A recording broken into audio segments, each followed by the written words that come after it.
Well, good morning, Niners fans. It is good to have you back here for 49ers Wake Up. Larry, we are officially changing the name of the show, though, today. Instead of it being 49ers Wake Up, it's going to be 49ers Wake Up. Wake the fuck up! Oh, my gosh. 3 weeks in a man. row. I mean, here, Larry, it's good to be 5-3 in any 8-game stretch of football, but this is the worst official 5-3 that you can have with 3 losses, bringing you into a bye week, and it just gets everybody, into what should be a reset and relaxing moment of their season on edge. And maybe that's a good thing because the 49ers have an awful lot of improvement to make with the guys that are in the room. And I really hope over the next 24, 48 hours, they might even be adding to that room. And maybe the 49ers wake-up call that they needed to do more at the deadline was given to them by the Cincinnati Bengals yesterday. Good morning. Good morning, everybody. Breathe in, breathe out, take a breath. Everybody calm down, everybody relax. These things happen. You win games, you lose games, you have great games, you have bad games. You know what? It's the Bengals. We got to, first of all, before we start bitching and moaning about the 49ers, and we will, before we start assessing blame, and we will, let's give credit where credit is due. Joe Burrow, great player. Jamar Chase, incredible player. Cincinnati Bengals got off to a slow start. They're a Super Bowl contender. If they wound up in the Super Bowl this year, I would not be shocked. They are a good football team, and they outplayed the Niners. They outcoached the Niners. They out-executed the 49ers. They came to town. They won the game, and they earned it. They absolutely earned it, and they looked really good in the process. So, I just think that's, one thing that we have to keep in mind here is that, man, the Bengals were really, really good yesterday. And, credit them. We can tear up the opponent all we want, and we will, but, it really is important that we give them some proper due because they were really good. They were really, really good. And Joe Burrow is, really close to the top of the heap when it comes to quarterback play. Played with poise. They didn't put any real pressure on him. The Joe Burrow that you saw yesterday, Damon, was nowhere close to the Joe Burrow that started this year with the calf injury. And, it's funny. I did an interview with their color analyst, which we missed you, by the way, Friday. He was really, really good. I know you had a last second thing, so people are looking at that going, where's Damon on that? Because we advertised it was you and I, and then you had a kid emergency you had to go to, and so I talked to him alone, but he's like, yeah, the Bengals at the beginning of the year were limping, and Joe couldn't reverse pivot. Everything. He only took 7 snaps from under center. He took over 200 last year from under center. Couldn't reverse pivot, couldn't move, couldn't waggle, couldn't dash, couldn't sprint. And he was just basically a stationary guy in the shotgun. Well, now he's healthy, and now they were coming off a bye, and they had a great week of practice, and they rolled into San Francisco, and they beat the 49ers. And I think, 31-17 doesn't tell the story because in reality, that game easily could have been 41-10. Zach Taylor had a great day as a head coach. Their coordinators did everything they needed to do. Their defense causes more turnovers than anyone really talks about. The Bengals are such an offensive forward presenting football team. You kind of don't even talk about what kind of a defensive football team they are. And they were good. They were good when they needed to be. There was a level of overwhelmed that did concern me, though. And, there are 49er concerns. Here's the thing. They're a good team having a bad stretch, but I believe that what we're seeing in this stretch is a little bit of the fans' favorite word, exposed. You're being exposed. Right. What I think is being exposed more than anything, Larry, is the value that we put in strong defensive lines that meant an awful lot around, not just to the 49ers, but to the league, has been changed a little bit. It's been changed a little bit. When Major League Baseball adopted the pitch clock and sped the game up and put the runners more in motion, faster teams were rewarded. The Arizona Diamondbacks are in the World Series, for goodness sakes. it feels like the 49ers, and they're not the only ones, but they've been caught behind the turn in the game where your defensive line really doesn't mean as much as it used to, because there isn't a 4-step drop in the NFL, Larry. There isn't a 5-step drop. There isn't a 7-step drop really in the NFL these days. It is 3rd step, ball out, your defensive line. Lawrence Taylor couldn't get home in 2.5 seconds, and the ball is out 2.7 seconds everywhere you look in this league. And the importance of the 49ers defensive line has not only been nullified by their own underachievement, but I think a new sort of strategy in the league that is being universally embraced. So, I'm wondering if they're as built for the combat that is happening in football right now as they used to be. And it feels like if we're just measuring the season based on what the defensive line has done, they should be worse than 5-3. Well, when they signed Javon Hargrave, I think the thought we all had was jailbreak on the quarterback, baby. You got Bosa and Armstead and now you're adding Hargrave. Oh my God, they're going to sack quarterbacks left and right. And then Joe Burrow, rolled in. I was looking at the notes, getting ready for the 95.7 pregame with Lo Neal on Sunday, which, by the way, was great because Joe Kelly and Icky Woods stopped by. We had Icky doing the shuffle over at the That's Hilton. Great. I don't want to talk about that pregame show. I don't want to talk about that. It was a great freaking pregame show. Anyway, Joe Burrow, in just looking at some of the notes, I mean, he came into this game releasing the ball in 2.4 seconds on average, 3rd fastest time in the NFL. So if you were expecting the Niners to just, get all kinds of sacks, it really probably wasn't realistic.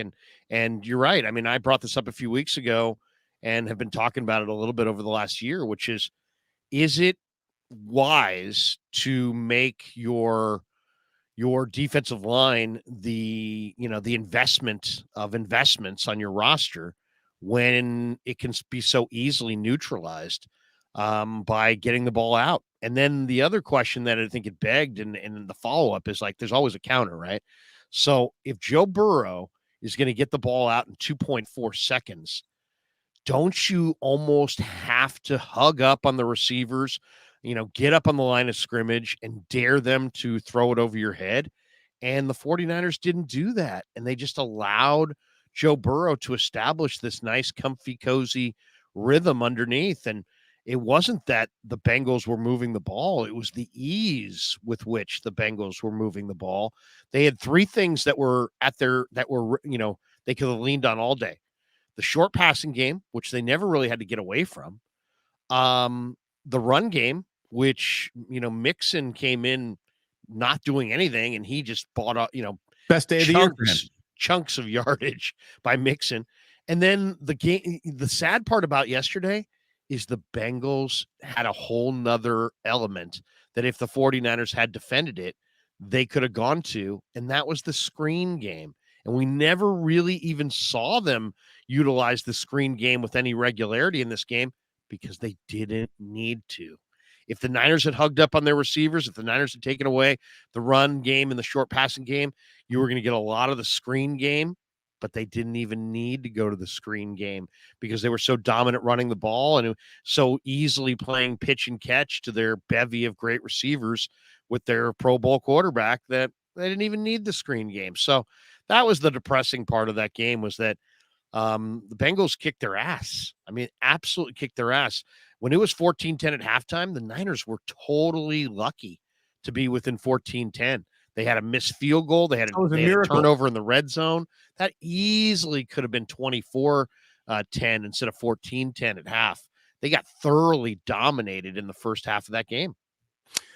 So we begin with just the facts, and it's amazing that we are, almost 10 minutes into the show. We have not used the name of Steve Wilks. Believe me, we will. We will be talking about what move the Niners could make to allow Steve to get out of this soft zone, which is getting shredded by elite and Kirk Cousins quarterbacks, and Kirk Cousins is pretty good. and you're about to see how good he is. His Achilles is torn. He's done for the year, so we'll see what Minnesota looks like now.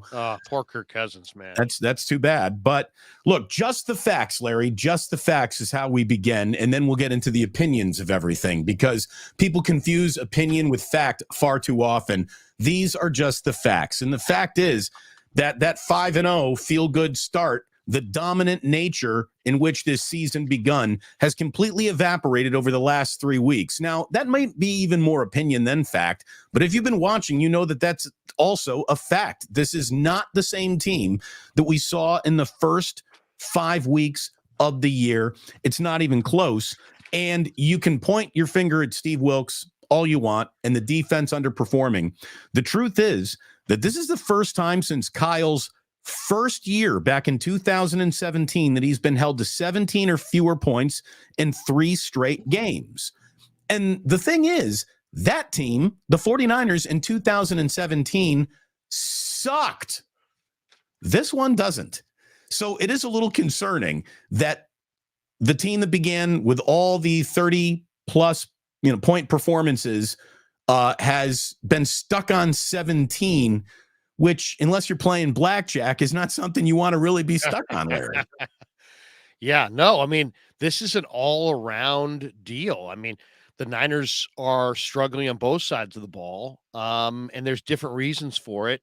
And I watched the game again last night, the condensed version. Later today, I watched the all-22. I was there, so I saw a lot of the coverage down the field live. But yeah, they're. I mean, they didn't have Trent Williams, but I don't want to put this on Jalen Moore. I thought Jalen Moore, for the most part, kind of stood up and played pretty well. But the 49er offensive line, I mean, they can't run the ball. I mean, Brock Purdy was literally running for his life. He made a lot of plays yesterday. Obviously, he made the 2 crushing interceptions. The last one was the worst he's thrown thus far, in my opinion. Very Jimmy Garoppolo-esque. Brock was not good in the fourth quarter for the second week in a row. And then it was kind of what the alarming thing, too, is after he banged his head, he kind of grabbed his head, and you kind of wonder about his eggs, or if his eggs are scrambled going forward.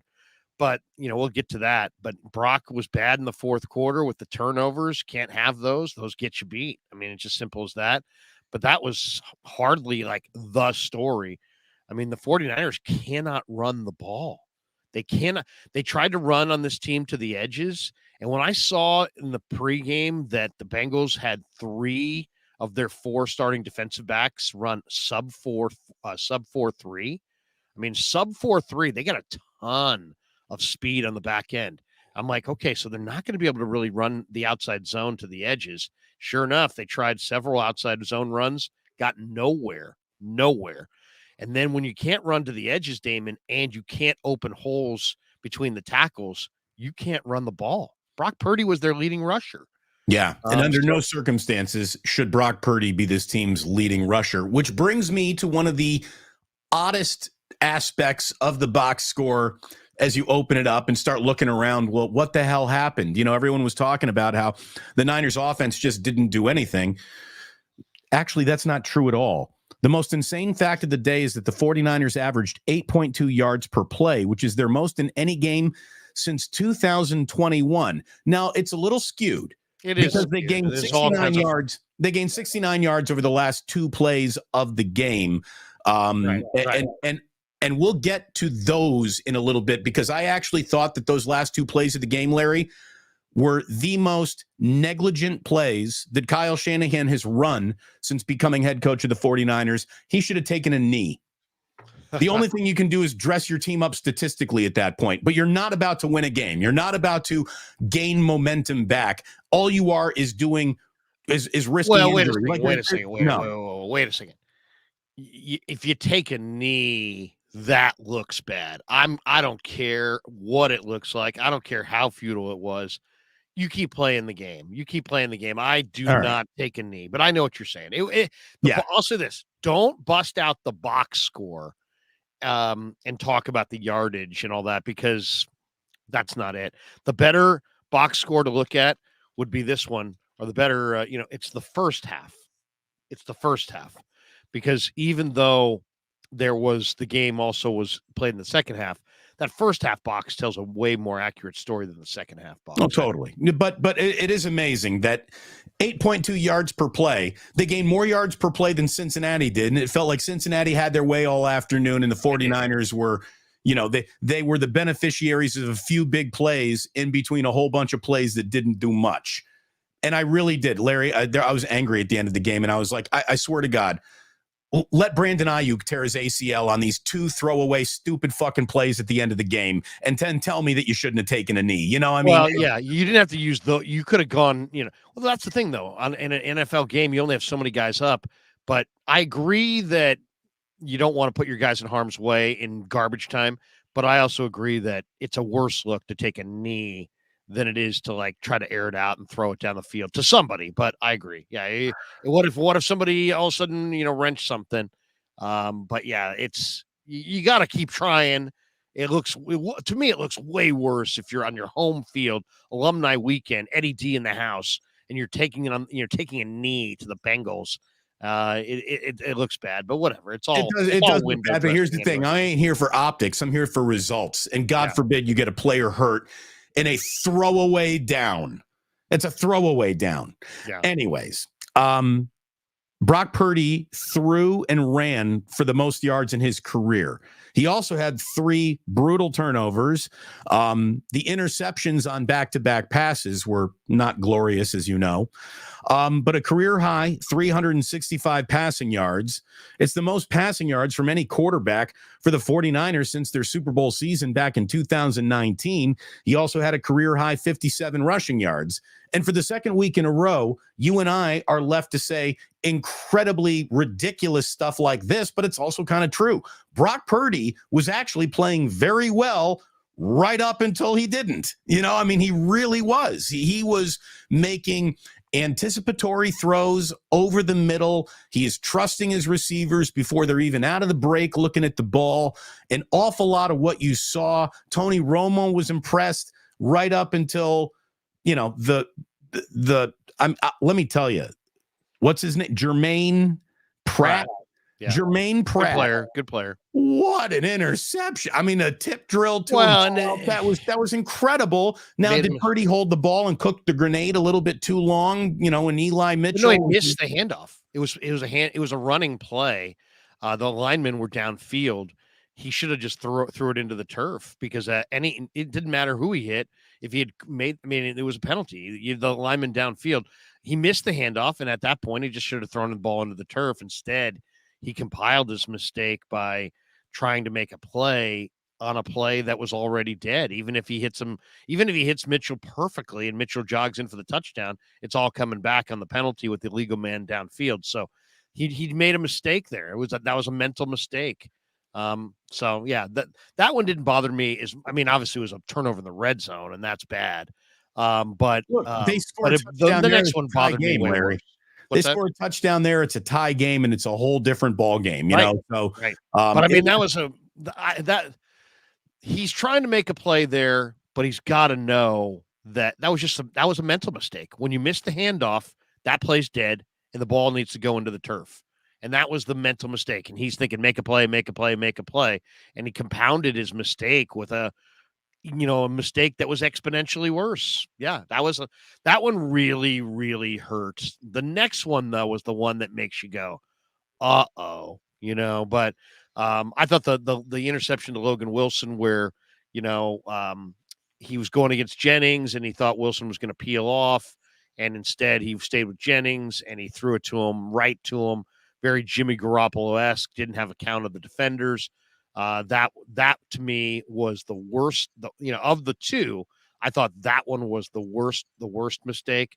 But those were 2 bad mistakes. So he missed the handoff to Mitchell, then tries to scramble and throws the interception to Pratt in the red zone. Killer mistake, but it was a mental mistake. Then he makes the bad interception, the Mike linebacker, Logan Wilson. Purdy thought Wilson was going to pass through the window, but instead he fell off into the coverage. And, Juwan Jennings, right next, he's basically standing right next to Juwan Jennings, and he makes the interception, and deep in Niner territory. One play later, they score a touchdown. Crushing awful mistakes by Purdy. He has to own them. He had a huge hand in them losing this game. Turnovers mean so much in the NFL. He's got 5 interceptions in the last 3 games. He needs to be better. He would admit it. Kyle would admit it. There's no getting around it. But at the end of the day, let me just fast forward to this. All the bitching and moaning about Brock Purdy. Okay, it probably makes some people feel better. And your solution is what? They need to run to whom? You know what I mean? He's still their best quarterback. He'll be their best quarterback when they come out of the bye. It's not like they have anybody else they can go to. He counted for 422 yards. He played pretty damn good football. He was running for his life. He made tons and tons and tons of plays, and he's clearly the best they've got. And this is just the nature of, people when he was rolling and riding high and playing MVP like ball were saying, we know intellectually that this can't continue and that he's going to have bumps in the road and bad days and interceptions and losses. And they could say it so calmly and with total confidence then. But then when you actually see it, then all of a sudden it's like, he's not the guy. Get him out of there. Oh, my God. The sky is falling. And in reality, there's greater quarterbacks have had worse stretches than this. And everybody just needs to take a breath and realize that it's not a beeline to the top. And there's going to be some rough moments. And yesterday was one of those moments. It really, really was. You need a healthy breakfast. That's the thing that I know. I want you to get to Palmetto Superfoods and try an acai bowl, Larry. The acai bowl is taking over Niner Nation, if you don't mind me saying. More people are going to Palmetto than ever before who are just dudes like you and me who don't even really know how to say acai, but they're going in, they're trying it, and with each and every spoonful, we create a new fan of the acai bowl. Yes, you can use that promo code, better than 15% off now. You can just go in there and say, I'm going to take a small acai bowl. I listen to Damon and Larry. It's buy one, get one free. So that's the deal that is going on right now at Palmetto. Get yourself something that is really delicious and just happens to be good for you along the road of being really delicious. And we thank Charles and his company for being a sponsor here on the show. They've been wonderful partners. We're getting them great exposure. And again, every day, an ugly fat guy that would never have eaten an acai bowl eats one because of us. Nothing better to wash away an ugly 49er loss and with a little acai bowl and a little 49er wake up. So get down to one of their many locations throughout the Bay Area, and maybe we should throw the locations on the bottom here for all of you. Go check them out. Great product. You're going to love it. Don't eat it because it's good for you. Eat it because it's delicious, and you'll come back for more. And they're customizable. That's the beautiful part about the acai bowl. You find exactly what you like, and you can customize it right there in the store, and you're just gonna absolutely love it. And once you have one, you'll be back for more. I guarantee you. Let me tell you something else about the acai bowl and how customizable it is. I'll bet you that if an acai bowl found itself down a couple of scores late in a football game, it would start running a no-huddle offense. But Kyle Shanahan didn't, Larry. What is going on with Kyle feeling the game that he is actually coaching in? This is my single biggest complaint of the entire day, the entire show, and it pissed me off yesterday. It pissed me off even more thinking about it all night long. Why are the 49ers playing without urgency? Devoid of urgency. I mean, walking in, huddling up, walking to the line, looking at go. You're running out of time. You are running out of time. And if you think the Bengals are done scoring today, like they're just going to sit on that score, give you all the time to catch up with them, you obviously are not watching the game that your defense is playing. I couldn't believe the whistling around the stadium 49ers in that third, fourth quarter. But go! Run a fucking play. Well, seriously, no huddle, speed it up. The one thing that is becoming abundantly clear is that the 49ers, they have to win games on their own terms. Now, that's not totally foreign for a lot of teams. I mean, this Bengal team is similar in that way right now, in that, if you like, the Bengals are a team that if they get a lead, and they can lean on Hubbard and Hendrickson off the edges and all that speed in the secondary, they can look better. If you can run the ball on them, which has been their problem, they haven't been able to stop the run, and they have not been able to run the ball, and you can take a lead on them, suddenly they don't quite look as good. And Burrow has struggled behind that offensive line, and then they become one-dimensional, and it's pass. But the Niners fell behind early, and the Niners, let's say it loudly for the people in the back, the Niners struggle to play from behind. The Niners are the ultimate front-running football team right now. They don't have enough speed on offense. They don't have an offensive line. They have to have play action pass at their disposal, or their O-line can't seem to stand up. They don't have quick strike ability. And they're, they're missing obviously Trent and Debo, but so what? I mean, teams, sometimes you got to play a little bit shorthanded. And I don't have any problem with who they went to yesterday. They went to Ayuk and Kittle and Ray. I mean, they didn't go to Juwan. They tried to, and then the ball was picked, but they used him as kind of as a blocker. But when they fall behind, they don't, first of all, I wanted to see hurry up. I couldn't believe they were huddling down multiple scores. What are you huddling for? Get up on the line of scrimmage, call a play, and go. They wasted 3 minutes of time, crucial time. Now, it wasn't going to matter because it just seemed like the Bengals were the better team. Here's the other one on this game that we have to mention, because we mentioned it a ton in the month before.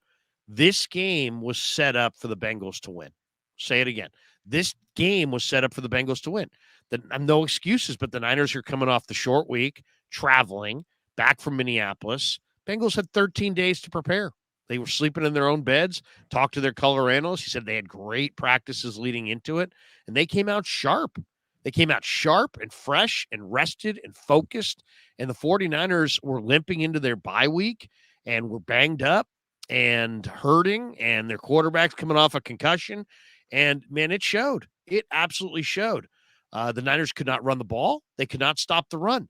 If you looked at the numbers going into the game, the Niners should have been able to run the ball pretty much at will against this team, and they should have been able to stop this Cincinnati run game. Instead, Cincinnati ran and got whatever they wanted, and the Niners couldn't run to the edges, couldn't run between the tackles. When they did get a successful run, it was called back for a penalty. The Bengals played a much cleaner game. The Niners only made 5 penalties. The Bengals had none, or one. Was it one? Until the roughing the passer. Yeah, one penalty. Which they came out and played a phenomenal game. The Niners got outplayed. The Niners got outcoached. The Niners got out executed. I mean, there's no debating any of that. The Niners got outplayed thoroughly, top to bottom. Offense, defense, special teams, coaching, outplayed, outcoached. Simple as that. Totally outdone. Couldn't run the ball, couldn't stop the run. Brock Purdy was their leading rusher. Forget what the numbers say. Don't throw away that box score for the most part. Those numbers were padded in the fourth quarter in garbage time. The Niners missed Trent Williams, they missed Debo on offense, but let's not bury the lead here. The real story outside of the turnovers by Brock in the fourth quarter is the 49ers defensively have real problems. Joe Burrow scrambled effectively when he needed to. The 49ers are not setting the edge on the defensive edges. They do not set the edge. They miss Samson Ebukam in the worst way. They are not getting off blocks up front. The 49ers are not getting consistent pressure on the quarterback, despite investing a boatload of salary cap room in their defensive line. They're not hitting and striking opposing ball carriers and receivers and tight ends with force. It's a lot of grabbing. It's a lot of arm tackling. That was one of the sloppiest tackling performances I've seen in years. And Yep. it came on the heels of 2 weeks in a row. yeah, exactly. Boom. Exactly. They were sloppy tackling in Minnesota. They were sloppier this week. Now, I'm a personnel guy, so I always look to the Jimmies and the Joes and not the X's and the O's. And they're missing some really key guys. They miss Samson Ebukam up front. They miss Aziz Al-Shair on that second level. Greenlaw's playing hurt. Greenlaw's missing tackles. Greenlaw. Why? Because he's hurt. Jimmy Ward and Jaquaski Tart couldn't catch a pick, but those guys could strike you with force, and they've been replaced by safeties who grab. One thing I'd love to see coming out of the bye, I'd like to see Jair Brown put in the lineup over Tayshaun Gibson. And I know that's not going to be popular, and I don't think Wilks is going to do it, but I'd like to see it. Emmanuel Mosley used to strike you as a corner in the run game off the edge. They don't have an Emmanuel Mosley. I mean, they gave up 134 yards rushing to a Bengals team that was not running the ball at all. Averages, I think, 67, 68 yards. Second worst in the NFL, only ahead of the Vegas Raiders in terms of a rushing attack. So they gave up 400 total yards of offense for the second week in a row. But what was crazy is that when the Bengals were committed to being a one-dimensional team, they couldn't shut that down either. I mean, Joe Burrow completed 19 passes in a row. Do you know what that means? It means your defensive coordinator wasn't ready for the day. Pitch and catch. It was a bad plan. It was a bad plan. And also, you know what? It was embarrassing because you got all these great Niners there, all these great. You had Ronnie Lott in the building, and you're not challenging the Bengals. Get up on the line of scrimmage and challenge these guys and make them beat you down the field. Niners didn't even do that. They don't play any bump and run. They don't like playing man. They're in this soft zone, which good quarterbacks are born to take apart. And it happened with Cousins. It happened with Burrow even more dramatically. And Steve Wilks for it. Look, give the Cleveland Browns, their flowers. They're a really good, tough defense at home. 2 weeks in a row, at the very least here, Steve Wilks' game plan going into the game was not good. It happened in the LA Rams game as well. You got Stafford just carving you up, absolutely carving you up. And because they won, we kind of forget that and no one looks at it. But when it goes into the mix of, were you ready to play when the coin flip landed? No, they weren't. And they how about Joe Burrow on the How about Joe Burrow on the first drive? 3rd and long, they get Burrow and the Bengals into 3rd and long. They had every guy in their defensive line had a free shot at Burrow, and he escaped them all and made a play and kept that drive alive and moved down the field and scored a touchdown on the first drive of the game. Larry, how about that? They weren't ready to go. They were sloppy tackling, but even more offensive than that, there was far too much space in pass coverage. Too much space. Now, their tackling improved when the urgency dialed up in the second half, when they saw themselves on the verge of losing 3 in a row, and they got some real warriors on that defense, and those guys, just tried to dial it up as much as they could in the second half. So the tackling was better in the second half, but it was hardly awesome. And the space that they had was just they just never got up on the line of scrimmage and said, no, we're taking away the short stuff, throw it over our head. I'd rather Joe Burrow had gone up top to Jamar Chase or T. Higgins 3 times for touchdowns than watch him just play pitch and catch. I mean, solid veteran quarterbacks like Kirk Cousins and Joe Burrow are going to carve you up like a Thanksgiving turkey if you play soft coverage, and that's exactly what's happened the last 2 weeks.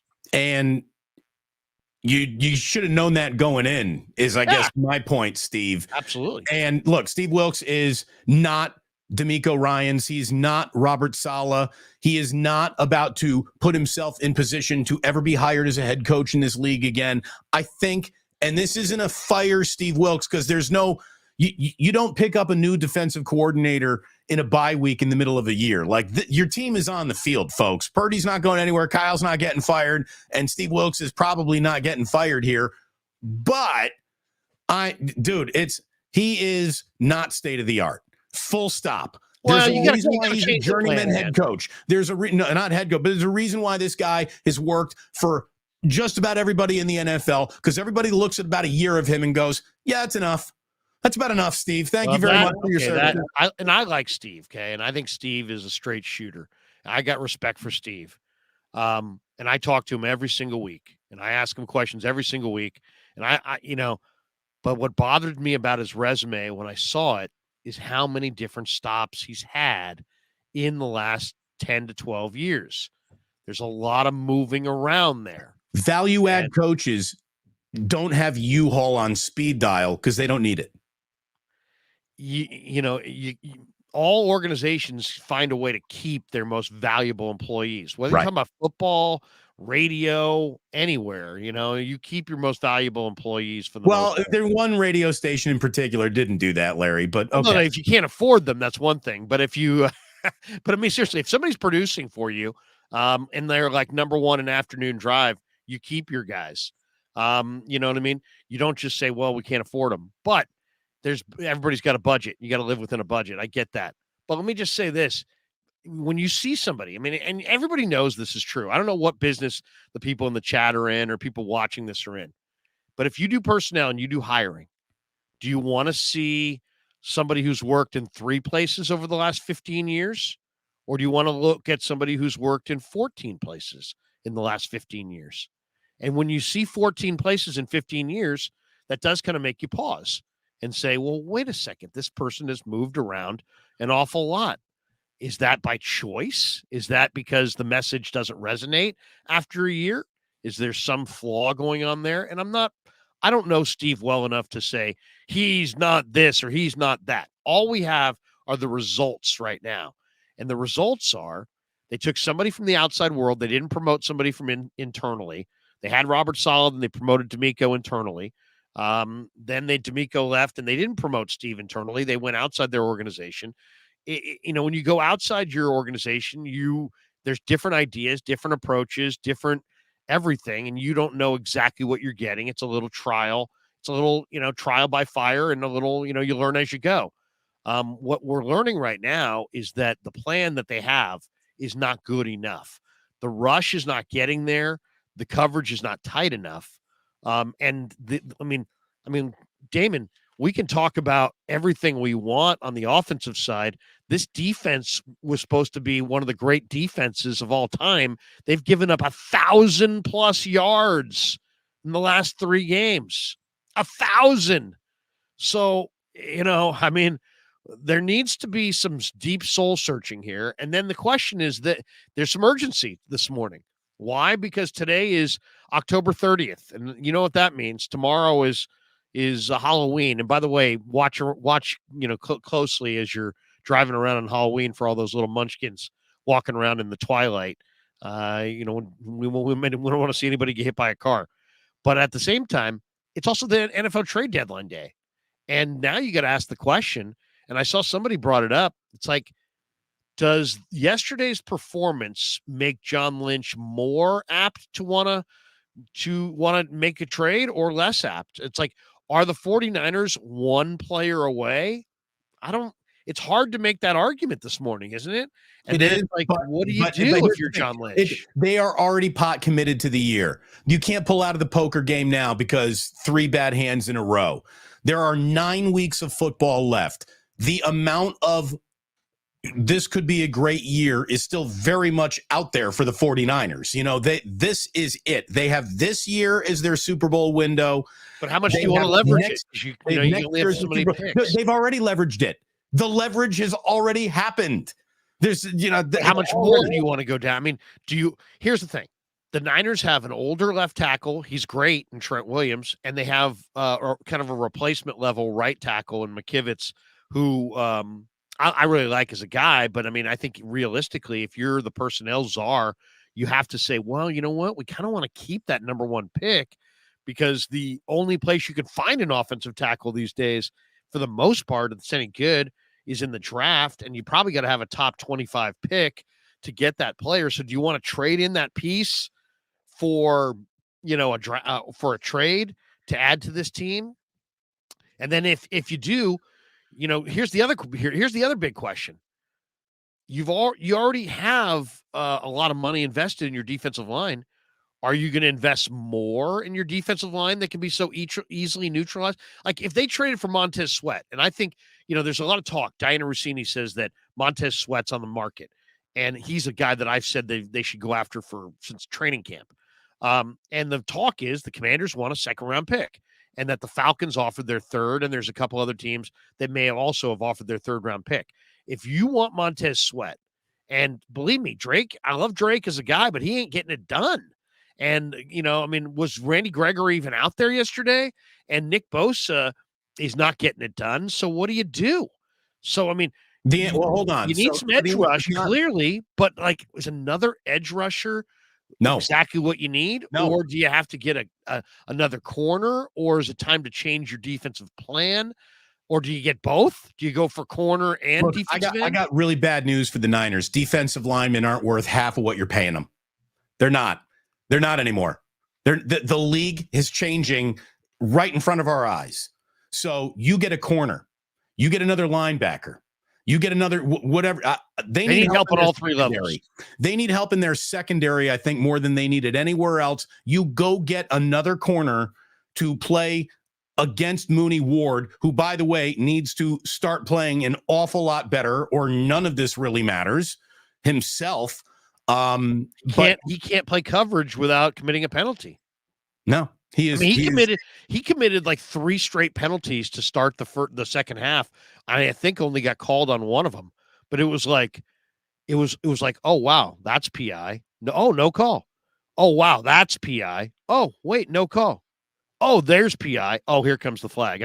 He just started grabbing and grabbing and grabbing. He could be called on PI at basically any play in the second half. I saw yesterday against Chase and Higgins. Oliver made a number of really, really good plays, but Oliver cannot stand up in coverage. Well, he doesn't have the body control. They're just going after him. They're going after him. He is the weak link that they are going after. And so I think he's got to sit. To be honest, if it was me, Damon, what I'm doing, they also have an internal option. They got Womack, who's pretty quick. If you don't make a trade, I would say you take Womack, you put him outside, opposite Mooney, and you move Lenore inside, and you sit Oliver down. And you go with a little bit more athleticism and give away some size and experience in Oliver for some speed. I'm also sitting Tayshaun Gibson for Jair Brown because I need another thumper in the box. I need somebody else. Now Gibson plays the deep middle, and so it's more like, well, what are you going to take a Funga off the field? But they got to start getting some hitting out of their safeties. When was the last time you saw a Niners safety just smoke somebody in the open field and bring them to the ground? They missed Jimmy Ward in the worst way. And we can complain about Jaquiski Tartt's dropped pick, and he did drop it, and he had terrible ball skills. But man, the guy ran and hit like a linebacker. They took away Ward, Aziz, and Tartt and Manuel Mosley, and replaced them with guys who were kind of grab and drag tacklers. And now here we are looking at this run D going, they look kind of pathetic. They look kind of weak. They don't look like the same defense that used to strike you the way they did.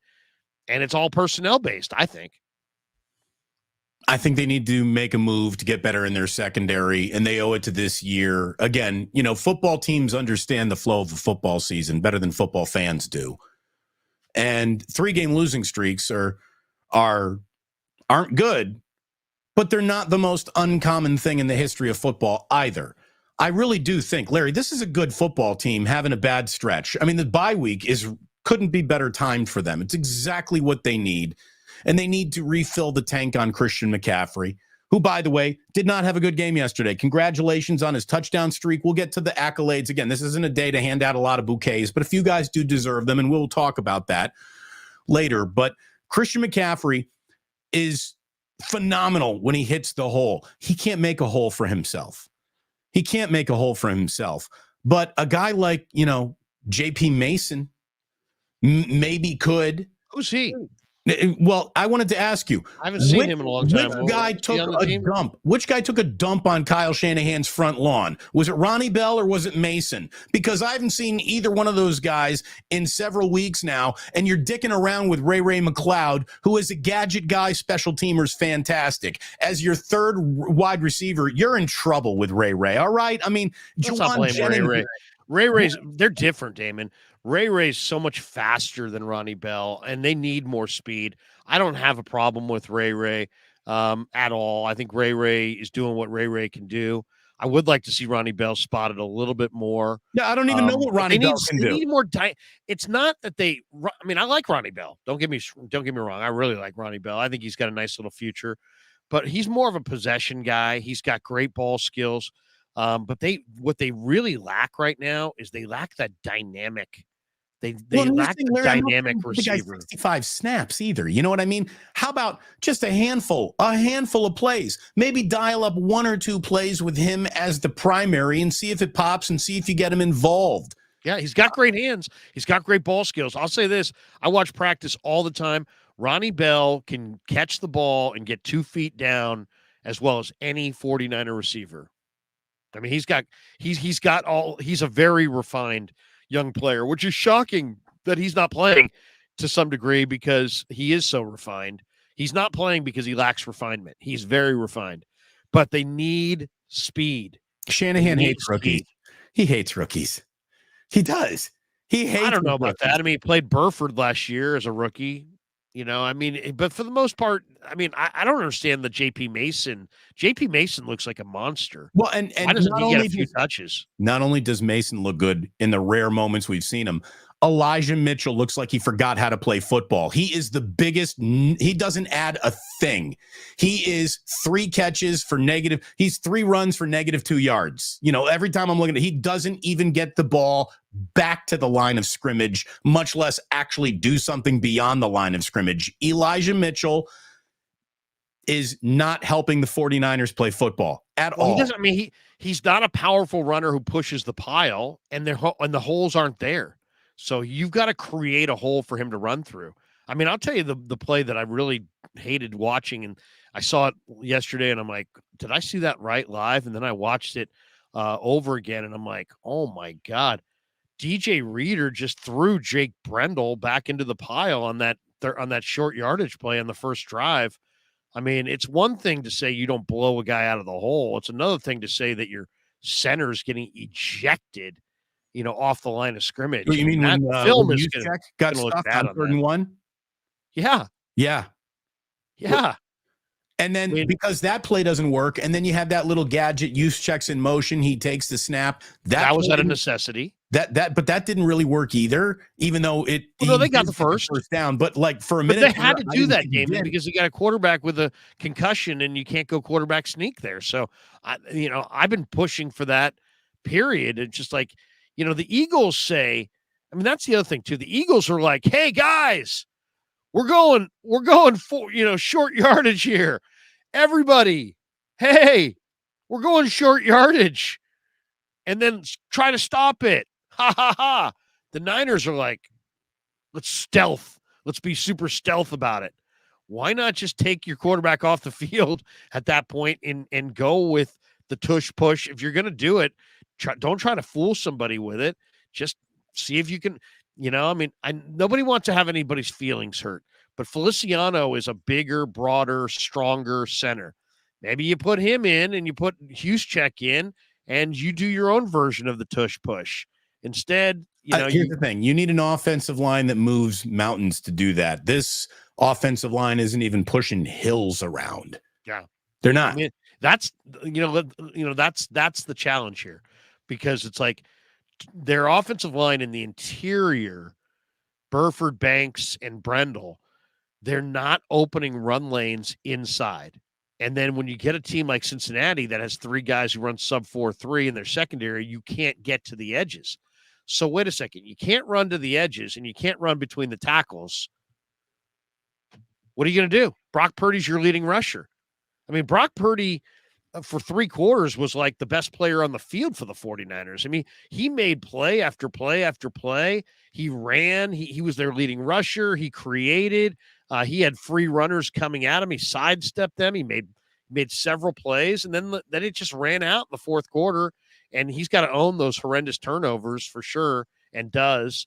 But I'm sure there's a ton of people today who are just parking their car on the corner of Brock Purdy Sucks Avenue. But you got to see beyond the quarterback. I mean, you have to be able to run the ball. You can't have your quarterback being your whole running game, especially 6 days off of a concussion.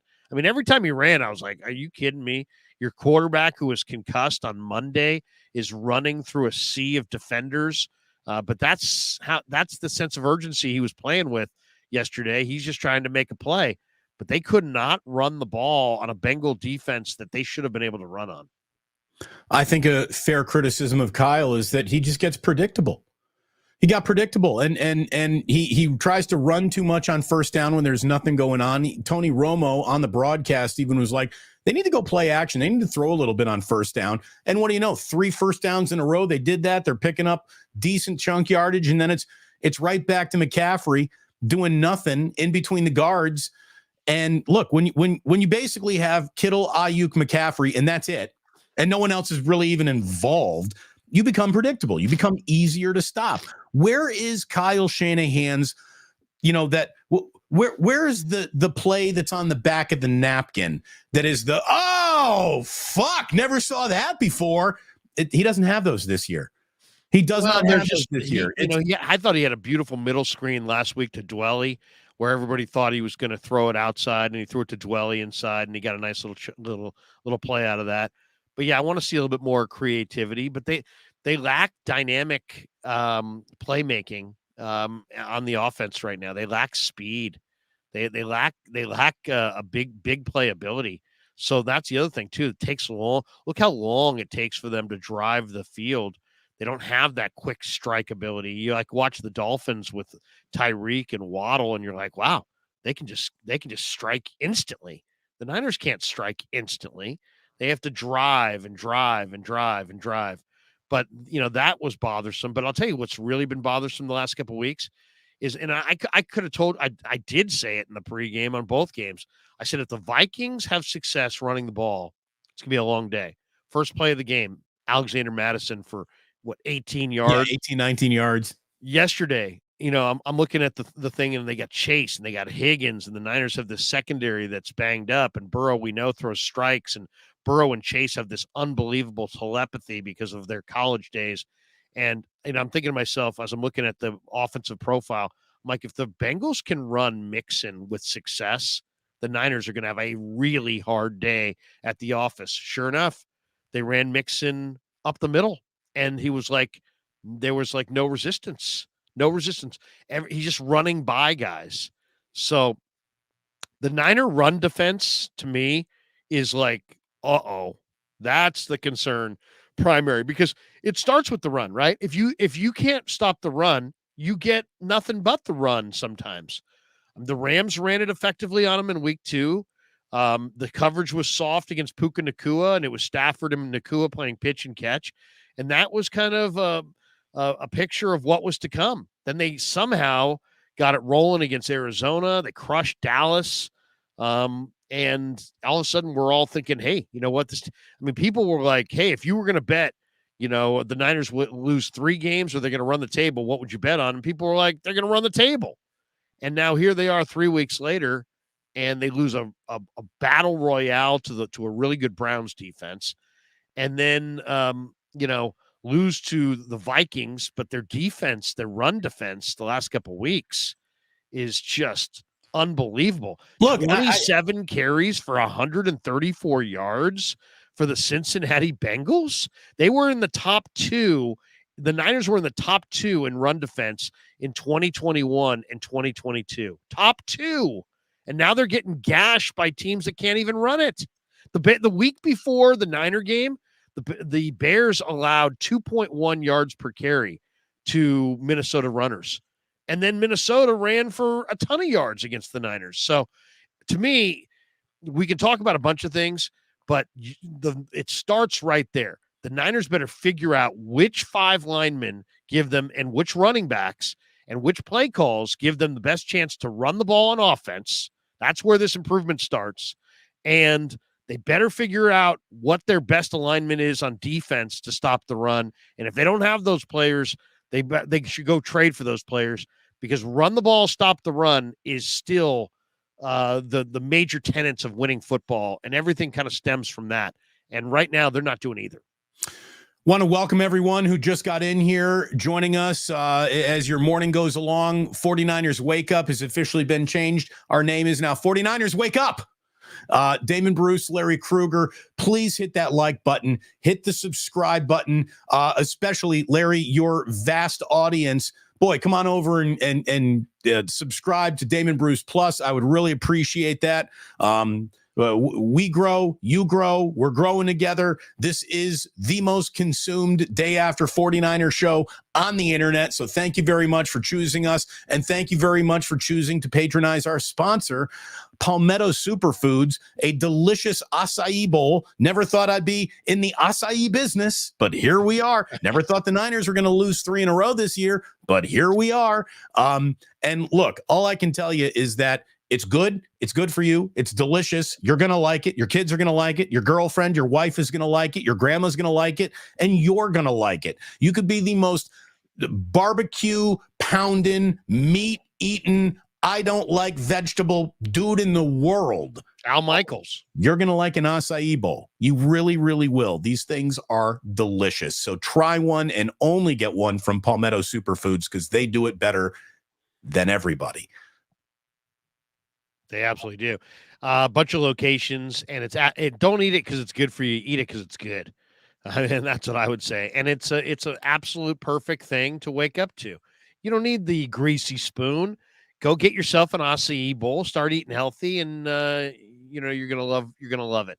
It's to me, it's a phenomenal. I like it as a breakfast deal, but a lot of people love it as like almost like an after dinner snack, a midday snack. I mean, really, you can have an acai bowl at any point and feel great. But to me, it's awesome in the morning. Unlike the 49ers, it always works. The acai bowl is good for you. Look, now, we don't need to relitigate their 5-0 start.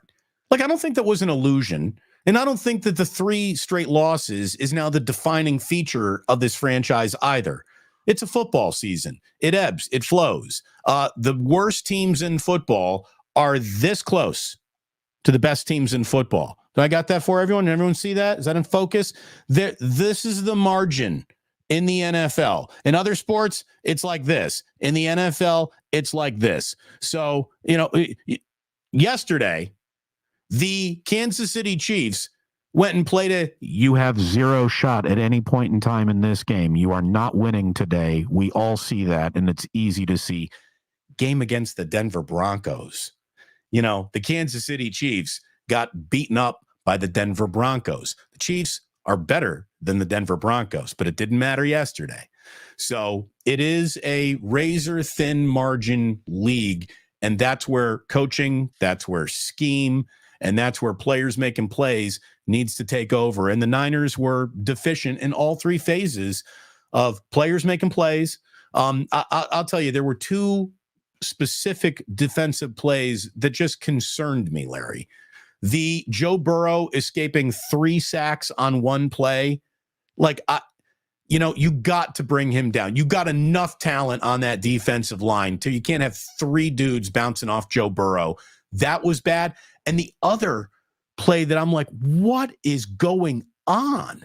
Like, what are synapses not firing today? What is going on? Was when there was an offsides and like everyone kind of stopped playing.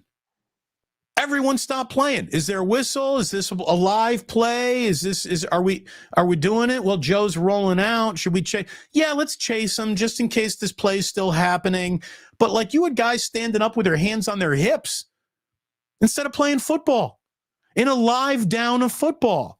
It doesn't matter if you jump off sides. The play's not over until the play's over. You go. If that's a live play, it doesn't matter if it's going to be nullified. You play the down. And they didn't play that down yesterday. And that was a touchdown for the Bengals. It's just so outside of the nature of this aggressive defense to see them so passive. Well, they look. I mean, and I'm not telling Niner fans anything that they don't know because they're seeing the same game I'm seeing. The Niner D looks gassed. I mean, it looks like they're in week 16, and they're not getting to the finish line at this rate, fully intact. I mean, Joe Mixon the week before ran for 3.2 a carry against Seattle. The week before that, he ran for 3.2 against Arizona. He ran 5.4 against the 49ers.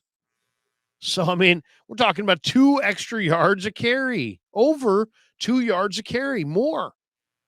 He ran for 3.4 against the Rams, but he ran for 5.4 against the 49ers. So the Niners lean on, they used to have, Ward and Tart and Mosley, and they had hitters in their secondary, and they replaced those guys with ball skills who would catch interceptions. And now they're getting a few more interceptions, but it's a bunch of pile observation. Everybody's standing around, and you can't just sit there and go, oh, well, Greenlaw will make the tackle. Greenlaw's beaten up, and now you're starting to see even Dre, the great Dre Greenlaw, who strikes with force. He's now running around at 65%, and he's got to play because he's the only guy they got. I mean, they're not good against the run. They went after Hargrave. Hargrave's a great pass rusher, but what about first and second down against the run? So that's why Philly was not like, oh, we got to have Hargrave, because he's not the best run defender. So then you replace him with a pass defender, and you replace Tart and Ward, who were run defenders, with pass defenders like Hufanga and Gibson. And then you look up and say, well, we're good as long as we can stop the run on first and second down. So if Greenlaw makes these solo tackles and we can get the third and long, now we're sitting chilly. We got pass rushers. We got guys on the back end who can pick off passes. We're good to go. Yeah, but what if they run for 6 or 7 yards on first down? What if all of a sudden you can't stop the run? And now what if Greenlaw gets dinged up and he's not quite this all-world monster, and he can't do it by himself? And it's like right now, that's what it looks like. It looks like it's Greenlaw. Greenlaw's going to hit somebody. Warner's going to hit somebody. Everybody else is just kind of going to corral guys. Their D-line is not coming off blocks. Their secondary, nobody's striking anybody with force. When was the last time you saw Tayshaun Gibson step into the hole and smoke a running back and bring the guy to the ground? Even when they do make a tackle, they go low and grab the guy around the ankles and bring him to the ground. Nobody's striking anybody. They're not hitting anybody. The only person that really hits is Dre and Warner to a degree. Those two guys will strike you. Everybody else is just kind of out there trying to collectively bring guys to the ground. And they just, right now, it's like Greenlaw's beat up. Normally he'd have 16 tackles in a game like yesterday. He wound up with 8. Why? Because he's beat up. The guy's beat up.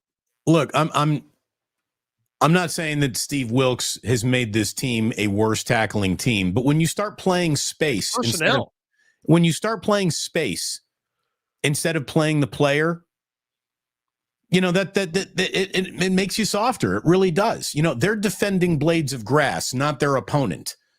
And they need more man-to-man. If they don't have the right people to play man-to-man, we'll go get the other corner that's going to allow you to do that before this trade deadline expires, because your defensive line isn't getting home. Your linebackers are being asked to do too much, and everybody has just lost an aggressive nature about them. I mean, you can see it. You can feel it. The Niners would beat you up.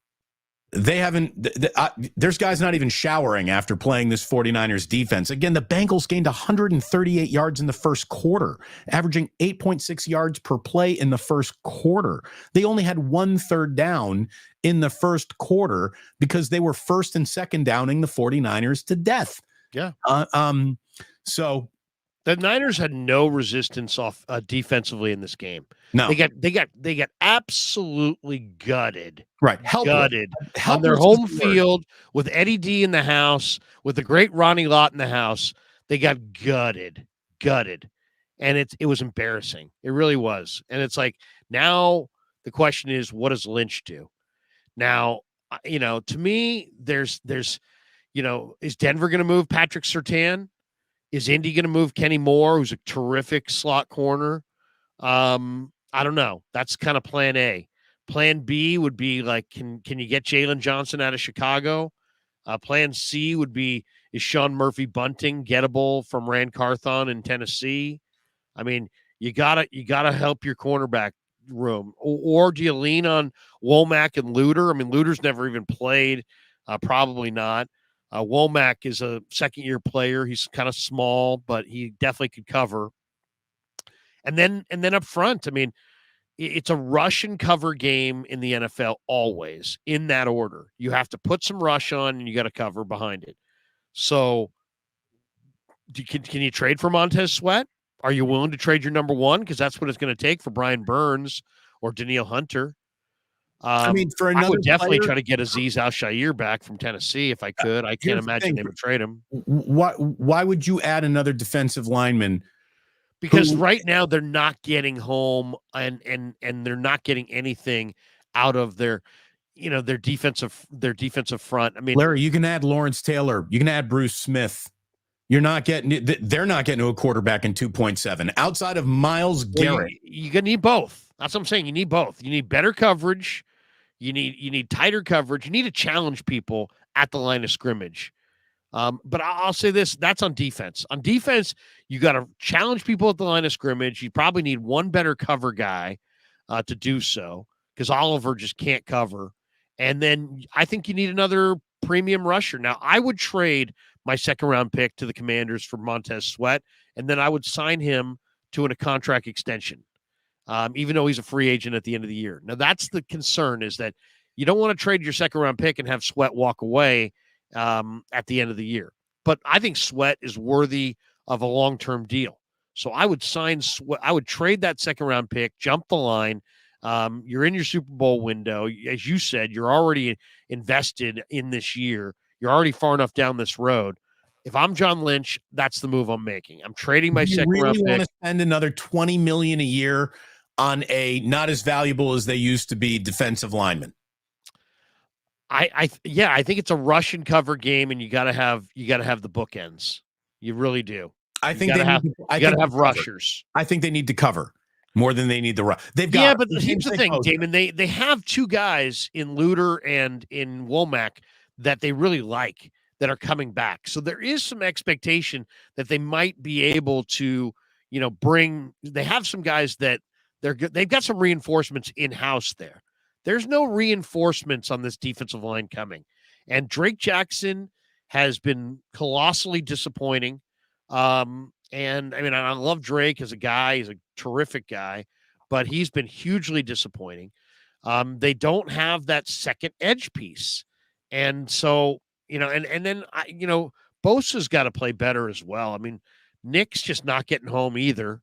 But I would say try to trade for a defensive end and either get that corner internally, or maybe you could trade like a 5th-round pick for Sean Murphy Bunting. You got to have one more corner, but I don't know that the corner has to be Surtain.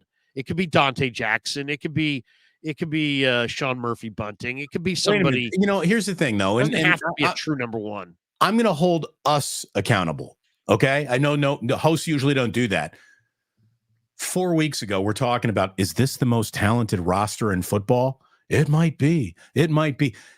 I think they have seven all pros. I think that the only real honest thing that Kyle said in yesterday's post-game press conference was the answers to our problems are already sitting in the locker room. And he is right. Okay. He's the head coach. His job is to coach the people in the room. And so, and the last thing you want to be, also the general manager. So everyone in that room. No, he's not the general manager. And what his job is, though, you can't. I mean, it's just like anything else. You can't. I mean, Sabian used to say this when he was the Giants general manager: the cavalry's not coming. Like, nobody's riding in to save us. If you think we're gonna all of a sudden just invent all these new players and they're gonna come in and save us, think again. So that's the message you have to send to your locker room. You have to say, hey, guys, I believe in you guys. We have enough talent to win in here. But at the same time, there's a reason that every national NFL reporter is reporting that John Lynch and Adam Peters are making calls all around the league. They're not just hey, they're not just like, hey, we're sitting by our phone and we're willing to do something if it makes sense. Hey, look, they are proactively dialing up other GMs around the league looking for pieces to the puzzle. So in a way, what Kyle said is a message to the locker room, but don't confuse the two, right? I mean, right, but both. Thing, Larry, you go ahead, you add Patrick Surtain, you go get fucking Deion Sanders. I don't give a shit. Your offensive line needs to play better, and that's neither one of those guys play offensive line. So what I mean is the whole team needs to start playing just better across the board. They need to get better with who they've got, being a better brand of whoever they are across the board right now, and that goes for the last guy on the roster, and that goes for Nick Bosa. Nick Bosa hasn't done shit this year.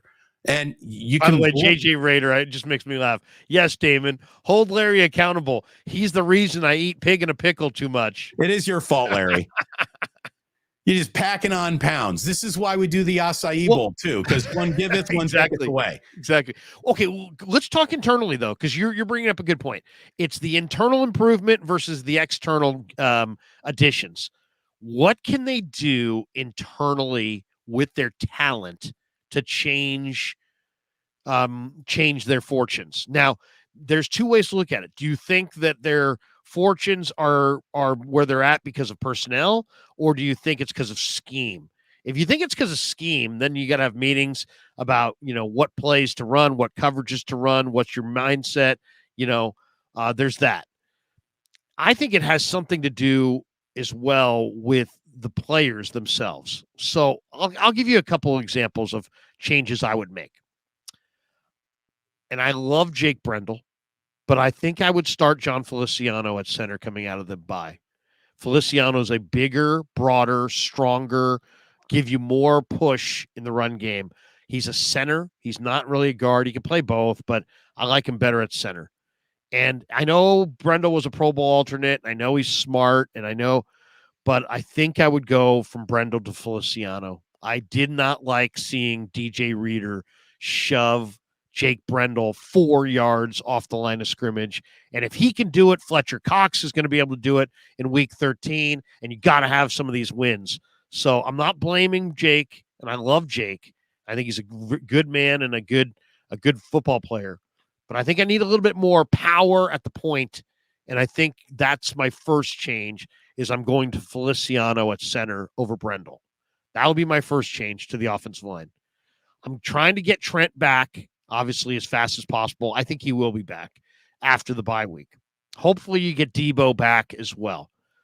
I think I've got to see either Danny Gray come back or I've got to find some other speed element to inject into this offense to create a little bit more room. So I got to see something. I got to see something at wide receiver that's a little bit different, a little bit more dynamic. I need a dynamic. It might be time to do, because again, who are you trading for? Willie Snead got called up from the practice squad. I don't even think he needed to wash his jock strap when the day was over. He did, unless he broke a sweat during warmups. I don't even know if he played, but it might be time to put Christian McCaffrey in the slot. That was that. You're reading my mind. That was my next move. Is I wouldn't mind if I can't find that speed receiver, Damon. Bingo. I'm doing that. I'm flexing out McCaffrey and I'm putting Mason in the backfield. I want to see JP Mason. He's 230. He's powerful. Yeah, he may put it on the carpet every now and then, but he's too talented. He's too big, too fast, too talented. So those would be my changes. I'm Feliciano for Brendel, flexing out, looking for more dynamic playmakers on the perimeter. If I can't find them, I'll move McCaffrey out there, but I'm getting JP Mason on the field. Those are my offensive adjustments. Well, and I do think that there is a correlation in this 3-game losing streak, and it's basically the 3 games that neither Trent Williams nor Debo played in. I mean, Debo was out of that Cincinnati game so early. You can make the argument he missed that game too, almost the entire thing. Yeah. So, his biggest you mean the Minnesota game? No. When Cincinnati. Debo went into the blue tent in Cincinnati and hasn't come out since. Cleveland, you mean? Cleveland. Yeah, no, Cleveland. Sorry, I'm getting my Ohio C's mixed up. Sorry about that. Yeah, when they were done playing Canton, Larry. But look. So they've missed Debo the last few weeks. So obviously Debo is a dynamic player in this offense. So you got him coming back. You got Trent, but I would go with Feliciano. And I know I'm not putting it on, but I'm not blaming it all on Brendel. But the one guy that I do have, or if you want to stick with Brendel, maybe I'm pulling Burford and I'm playing Feliciano at right guard, because Burford's having the darndest time, getting any push and not having penalties. But I've got to improve my offensive line somehow, some way, and they've got some guys there. And I think I got to take a look at him. Feliciano started all of last year with the New York Giants. He can start, and he can start at right guard or he can start at center. But he's a big, broad, physical guy, and I think he might give you a little bit more pop. It might not be the answer, but I think it's worth trying. And then on the defensive side of the ball, I think they badly need another linebacker. They either got to trust their young backers to get out there and play. They can't. I mean, right now it's like, Greenlaw is just getting more and more and more dinged every single week. He's got to have some help against the run. And to me, I got to find a way to get Jair Brown on the field. He's too young, too physical, he's just too physical to be on the sidelines too, Larry. He's got ball skills. Yeah. So I got to see that. I got to either see Luter or Womack, and I got to sit Oliver, or I got to find a slot corner. If it was me, I would be focusing on the Commanders for Montez Sweat and the Colts for Kenny Moore. I think Kenny Moore is a really top-tier slot corner. I mean, look what the Eagles did. They had a good safety in Edmonds, and they moved him for a great safety in Byard. You've got a decent player in Oliver. You need to get a great player. What nobody ever talks about is that Emmanuel Mosley, even though he was hurt, was a great freaking player. And he was a striker off the edges, very physical on the edge against the run. And right now it's like they lack some physicality and speed on the perimeter on both sides of the ball. And you lack some striking ability. I need some guys who are willing to strike. Right now you don't stop the run because you want to, and you don't stop the run because we're going to get a bunch of guys around the ball. That they're getting a bunch of guys around the ball, but nobody's striking anybody with any force. When was the last time you saw the Niners have a woo hit where it's like, oh man, did you see that hit? The only guy who can provide that right now is Dre Greenlaw and Fred Warner. Everybody else is like, right, and every other one from Dre is a flag. So, it's to me, there's a lot more than needing a woo hit. They need more points, and this is where they got to have more points. Yeah, and this is okay. So you think everybody's stressed out right now? 3 red in a zone row going into the have to end. They're turning it over too much in the red zone right now. Larry, they got a bye week. They're going to have a clear rest advantage over the Jaguars. If they go to Jacksonville and they lose, with 14 days to get ready for that game, with Kyle having 14 days to dial up everything that he has in his power to get an offense going and cooking. Let's not pretend that Kyle is, woke up and is now bad at all of this. He's not bad at all of this, but 3 weeks in a row have been uninspired. They've got a rest advantage, which we all saw absolutely played into the hands of the Cincinnati Bengals. Zach Taylor destroyed Kyle Shanahan and Steve Wilks yesterday. Destroyed them. Whatever Kyle's plan was, Zach Taylor had a better one. And he had more time to put it together. Short week, long week. It wasn't set up to be a good day for the 49ers, and it wasn't. Now they are going to be set up to have a good day in Jacksonville. But guess what, kids? Jaguars can play. Yeah. They can really play. Have you seen their defense with Alicon and Devin Lloyd and Josh Allen and those guys? I mean, they just went to Pittsburgh and slapped the Steelers around and held the Steelers to 10 points. What if – so, Larry, It might be the entire year in one game. That's how big this Jacksonville game is. Because Jacksonville's 6-2. Jacksonville may be going to the Super Bowl. Let's say they lose to Jacksonville. Well, then you got the Tampa Bay Buccaneers, who are no pushover. They're not great, but they're no pushover. And then you get into your hardest 3-game stretch that you're going to find anywhere. Seattle, Philadelphia, Seattle. And, they could go 1-4 in that stretch if they don't get their heads out of their asses. And if they go 1-4 in that stretch, it's good night, Irene. You're not going to the playoffs. You're not who you thought you were. Everything goes wrong, and the snowball starts rolling downhill quickly. They need that Jacksonville game as much as they needed that Minnesota Vikings game, because the Minnesota Vikings game, had they handled their business in a very winnable scenario, would have got them 6-2 instead of 5-3, with the worst feeling 5-3 has ever produced after 8 NFL games. So I'm a big believer in look good, feel good, play good.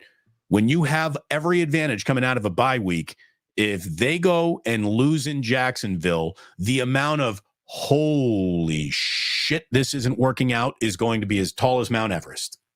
Well, let's talk about the offense for a second.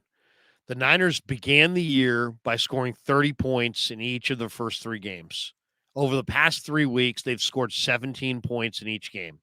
Part of it's due to red zone turnovers. They have to eradicate red zone turnovers. No doubt about that. But I agree with George Kittle, who said in the locker room yesterday that they need to run the ball more and they need to run the ball better. And they need to run the ball with someone other than just Christian McCaffrey. Right. And I think they've got explosive players in McCaffrey, and they've got some explosive players in Debo. They got to get those guys in the football field, but they also have to run the ball more. You're not going to win dropping back to pass all day. With Brock Purdy, he's a play action pass type quarterback. You have to have a run game, and then you got to be able to play action pass off of that. You're not going to just be able to say, here, Brock. Brock accounted for 422 of their yards yesterday. 422 yards. 6 days after a concussion. They're leaning too much on Brock Purdy here. By the way, I can't lean that much on Brock Purdy. I'm sorry. I just looked into the chat for a second there. Jaguars are on the bye too. Are they? Jaguars are going to have a bye week this week too. I'll check that. Let me check that. Is that right? Because I need to be totally honest with you. Unless the Jacksonville Jaguars are playing in front of me and on my television, I really don't think about them. I'm not hunting the Jaguars schedule, but they're coming off. They have the week 9 bye. Yep. Oh, not good. Yeah. Not good, Larry. Officially not good. Well, and Trevor Lawrence is playing well. I mean, I don't know if you how much you watched of the Jaguars recently, He's outstanding. But Trevor Lawrence is coming into his own. He's playing well. He just went 24 of 32 for 292 against the Steeler defense in Heinz Field. They got a ton of speed. Etienne's got a lot of speed. Lawrence himself can run. Evan Ingram is a burner at tight end. They got Calvin Ridley. They got Christian Kirk. I mean, you're talking about a team that has good speed and some playmakers on their front seven. So, yeah, there is no easy games really on the horizon. But I think to get the offense going, you've got to start committing to the run and getting the run game going. And that means improving your line and maybe injecting another back in there. And why not inject JP Mason? He's fresh. He's 230. He delivers some heft. He can move the pile. Right now, you're not opening holes. So why, if you're opening holes, then you want to go with Elijah Mitchell because he can pick the right hole and scoot through. Okay, fine. But if you're not opening holes, and they're not, don't you need a back who's 230 to push the pile a little bit? I mean, you run JP Mason at the pile, he's going to push the pile. So I'd like to see Mason get some touches. I'd like to see, a bigger, more physical interior with Feliciano. I want to see them run the ball and commit to the run. I mean, they need to start running the football better. If they start running the football better, and then you can get back to Brock doing play action pass off of that, and then I think you've got, a little bit more offensive momentum. Just having Brock drop back to pass. I mean, yesterday, literally, Bengals are sending free rushers at him. It was amazing that the Niners were in that game as long as they were. They got dominated on the line of scrimmage on both sides of the ball by the Bengals, and Brock found a way through 3 quarters to keep them in that game. Now he threw 2 disaster picks, the second one especially, that obviously had a huge impact in them losing. But he also was going to be the reason they won. So let's not forget what he did in the first 3 quarters, because he had a disaster fourth quarter. And by the way, these people that will sit there and tell you this has never happened before. Tom Brady in his second year took 4 losses in a row and threw 7 picks in those 4 losses. I'm not saying this guy's Tom Brady, but let's all pump the brakes on the, Brock ain't him. He ain't the guy. Okay, even if you were right, who is the guy? It's not Trey Lance. He's gone. It's not Sam Darnold. It's not Brandon Allen. So what are you saying? Are you saying that they have no quarterback and they have to go start fresh and look for a new guy? Personally, I think that might be a little knee-jerk. I think Brock is clearly the best quarterback they do have. I think this bumps in the road were inevitable. They were going to come. I mean, this guy has played some incredible football. Now, all the talk about him being MVP of the league, okay. That was people getting excited. People are such ass kissers, and they're just looking for a new name to talk about. And here's the thing, the way that we have, just hosts looking for attention, dominating conversations. It's absurd to think that Brock Purdy was about to be the MVP of the NFL. It was fucking. But it's also, he is their best option. Can we all agree on that? Oh, there's no doubt about that. To me, that's not even worth addressing. He's a starting NFL quarterback. And then all of a sudden, you can't go from this guy was, wow, they found this guy in the 7th round, to now this guy has to play perfect football for them to win. I mean, that's kind of where we're at right now. I mean, they're not running the ball. They're not stopping the run. They are a sieve on defense. If they had won yesterday, and Brock had played, 4 awesome quarters, he would have been the reason number 1, 2, and 3 that they won the game. He's played incredible in his starts so far in his career. He plays poorly in the fourth quarter of, a couple games in a row, and now people are just out there celebrating. He's terrible. He's this. He accounted for 422 yards and was running for his life. This offensive line's not doing their job. This run game can't get it done. This D-line is not getting home. This secondary is not covering anybody. None of those things have anything to do with Brock Purdy. I'm not saying he doesn't deserve blame for those picks. He does, and will take it and wear it, and he's not running from it.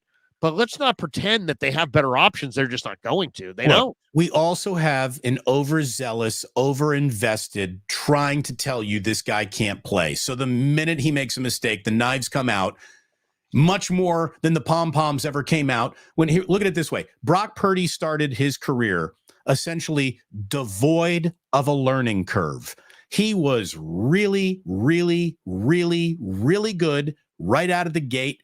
And that still wasn't good enough for a certain segment of 49ers fans. No, he was playing great, experienced, like he's been in the league several years. Yesterday he started his 17th game, Larry. So 1 season of football with a modern 17-game schedule is all Brock Purdy has started. Oh, and he's already also won 2 postseason games. But that's not good enough for anyone. Now, let me just tell you this right now. Peyton Manning,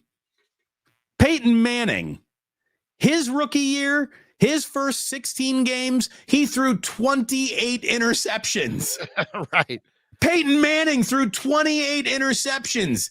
You got a whole bunch of people who don't understand, A, how hard the game is, B, NFL history, learning curves, growing pains. Like, you all thought that Trey Lance was going to be selected, and because he went so high in the draft, you are on your knees glory holing the guy, double hand job blow jobs for a guy who hadn't done nothing,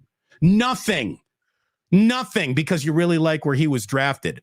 Well, You didn't like where Brock was drafted from. And as he is proving so early in his career that he is cut out for the job, it's still not good enough. It's not good enough. I mean, believe me, the interceptions they threw yesterday absolutely had a huge hand in them losing. If you think I'm making excuses for him, I'm not. And he's not the kind of guy that makes excuses for himself. Nobody's making excuses for anybody. Damon's comparing Brock to Peyton Manning. No, I am not comparing Brock to Peyton Manning. But you didn't even know that Peyton Manning had 28 touchdowns and 28 interceptions in his rookie year. 28 interceptions is more than he turned it over 5 times over a 3-game stretch. But what's the solution? I mean, okay, you're right. People would say, he's turned it over 5 times over a 3-game stretch. Okay, you're right. And what's right? You got a better, anybody can demolish the kitchen. Somebody takes a carpenter to, build it up. Anybody can tear somebody down. It's hard to have a better, people want guys fired, but Shanahan's got to be fired. Okay, well, who do you got? Well, I don't know if I got. No, he also just got an extension. So why don't you just go howl at the moon? Because that ain't happening. This quarterback's not good enough, and I told you. And it's like, you know what? Just everybody pump the brakes. The reality is, he's had 2 bad fourth quarters in a row. He had completed 84% of his passes in that Minnesota game going to the fourth quarter. In this game, he was the reason they were still in it going to the fourth quarter, and then he threw 2 bad picks. Career high 365 passing yards, the most of any Niner quarterback since 2019. A career high 57 rushing yards. Now, if you want to say 69 of those yards were total fugazi, last 2 plays of the game, you're right. Some of those yards are bogus. Right. Some of those yards are bogus, but they're still those yards. They happened. Yeah. But what I'm saying is, I think they really have a guy. I think they've got a guy that they can go with going forward. But he can't necessarily do it all himself. And you got to have some O-line, and you got to have some running game. You got to have some defense. And right now, the equation, Brian Billick said it to Fitz and Brooks years ago, and I at least love those segments. And he said, you know what? The thing that's so hard to evaluate in football, it's evaluating the quarterback versus what's going on around the quarterback. So when great things are happening around the quarterback looks awesome. And when bad things are going on around the quarterback looks bad. And then it's like, is the quarterback bad or is the what's going on around him eroding? Well, I mean, there's no doubt. The 49ers the last couple of weeks, Brock, obviously, turnovers, he's got to eradicate them, especially in the fourth quarter. But they're not running the ball. They're not stopping the run. That's where it all starts. They're getting beat on the line of scrimmage. Nick Bosa is getting paid a boatload of money. He's not doing jack. And don't tell me, and believe me, I was on the binoculars up in the press box yesterday. Don't tell me, well, he's getting doubled. Bullshit. He's not getting doubled. I've watched him every play. He's not getting doubled. He's not taking over games. He's not getting home. Drake Jackson's a great guy. He's not getting anything done. This coverage on the back end is soft, really soft. And when you have soft coverage and you go up against a team like Dallas that's really impatient, they don't know how to take advantage of it. But when you go up against Kirk Cousins and you got soft coverage, he carves you up. It's just like boom, boom, boom, boom, boom. Stafford. You go up against Joe Burrow, boom, boom, boom, boom, boom. Right. That's what happens. So that's what we're seeing. And it's like, we can get all yell and scream about Brock and this, and Brock's not the guy and this and that.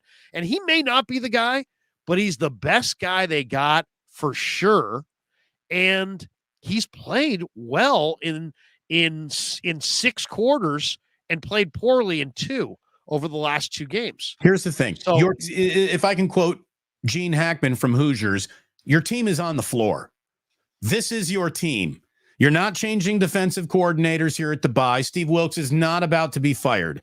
And if you were to do that, who's his replacement? Brock Purdy isn't going anywhere. Brock Purdy, without injury, is going to be the 49ers quarterback for the next 6 to 8 years. So buckle the fuck up and get ready for the ride, folks. That's what's going to happen. And also let's look at what we saw yesterday, Damon.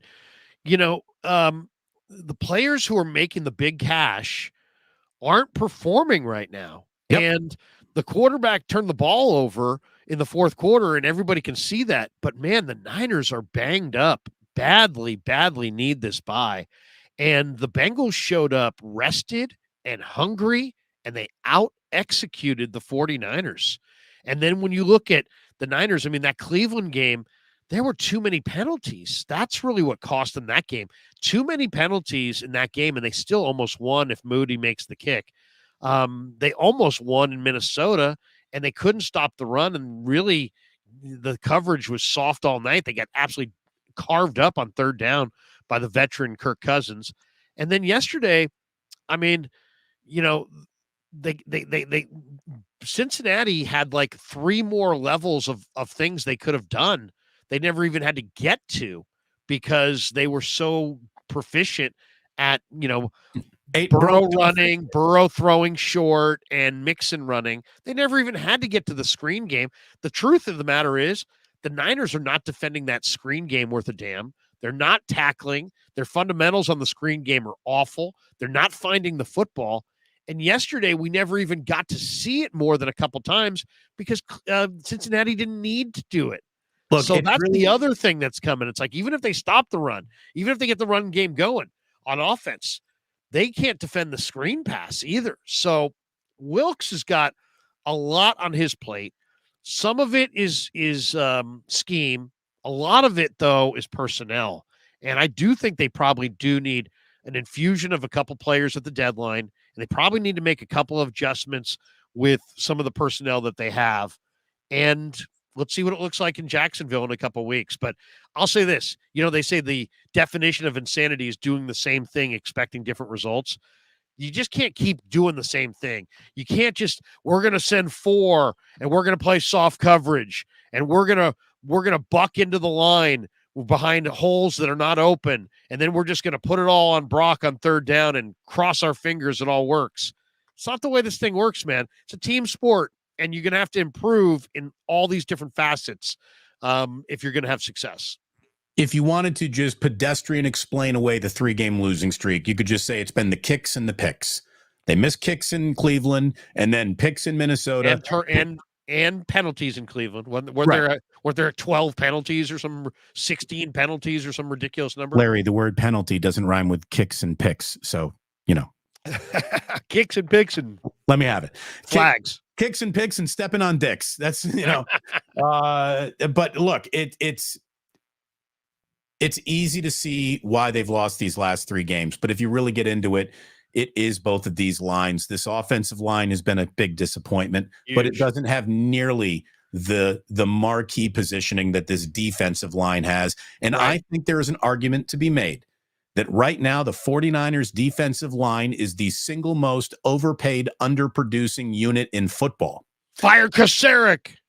I'm not going to say that. He's got to go. The wide 9 is wide. It doesn't work. It's not trading Bosa. I'm not trading Bosa. A guy came up to me yesterday on the I was in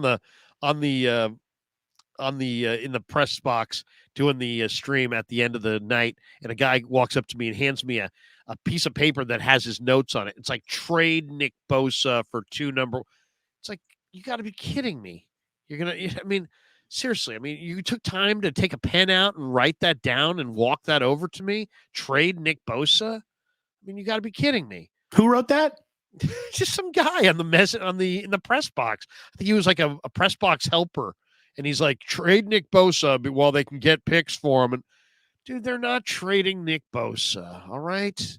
That's not the answer, but it's people, I'll say this, Niner fans are passionate and they got a taste of the 5-0 and they were thinking, oh my God, this is the year. This is the year. Now they've lost 3 in a row. They got some real problems.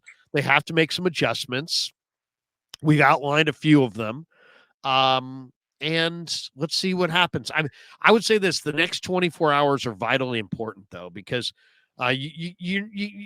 it's not just internal. They have to get it's a rush and cover game. Their rush is not good enough. Their coverage is not good enough.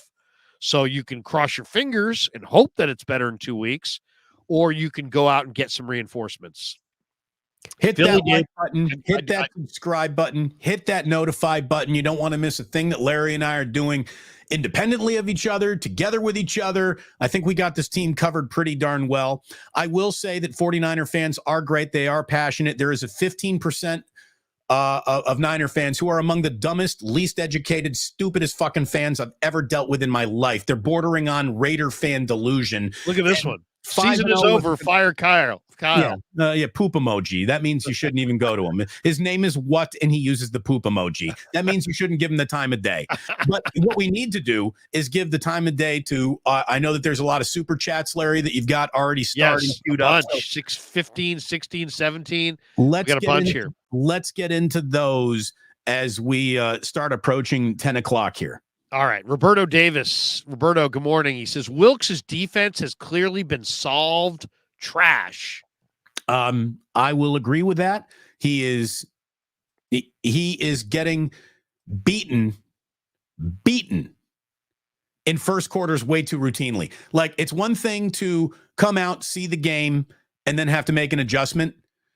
It's another thing to just be unprepared for what the job was in the first place. And I've seen that way too often now from Steve Wilks. It makes me think he's not a good coach. When he's watching film, getting ready for a game, he really doesn't know where his eyes should be. Again, he knows more about football than I ever will. He's been in the league so long. But there is a massive regression going on in real time on his side of the coach's room, and it can't be denied.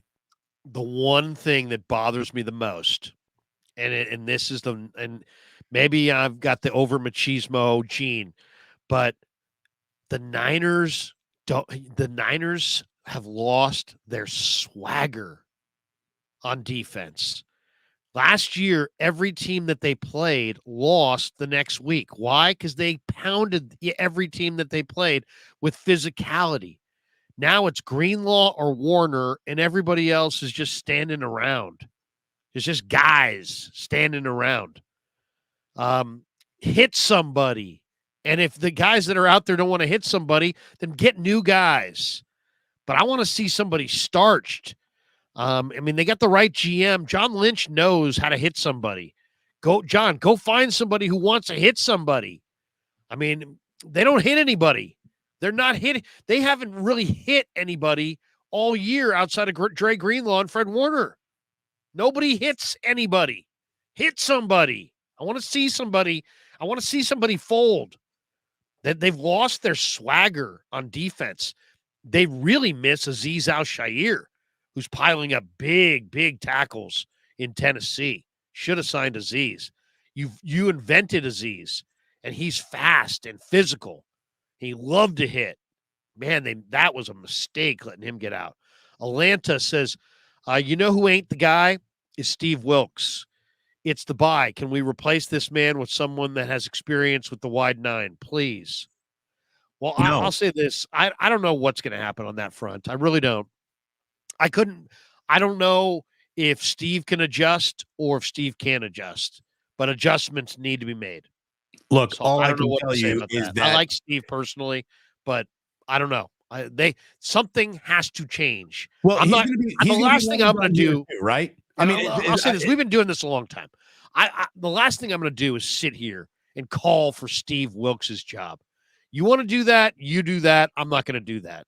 But something has to change with the 49er defense. They cannot keep running the same group out there, doing the same things and hoping for better results. It ain't going to work. Has Kyle ever put a coach in the doghouse?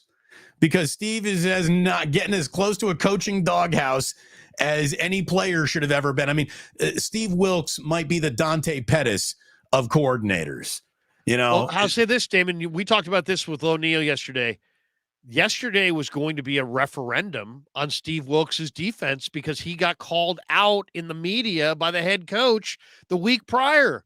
And if that was a referendum on Steve Wilks as a coordinator, that ain't good. And maybe he does get fired this week. And maybe they just say, Krueger, you're fucking it now.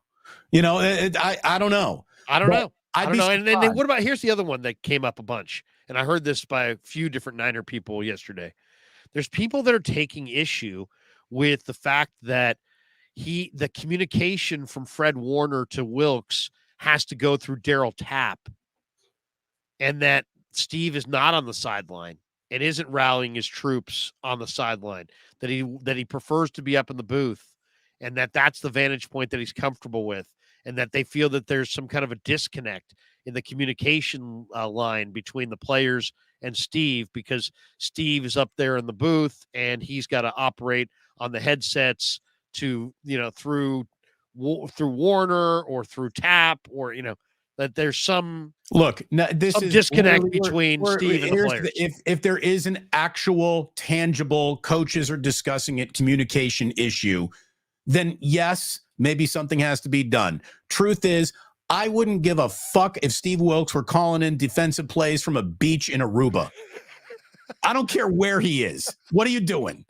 What are you doing? That's all that matters. I was joking with Dan Coach Emilio in the postgame show, because Dan's like, I'm like, Dan, you should be the defensive coordinator. You could call the plays from Chandler, Arizona, or wherever you live.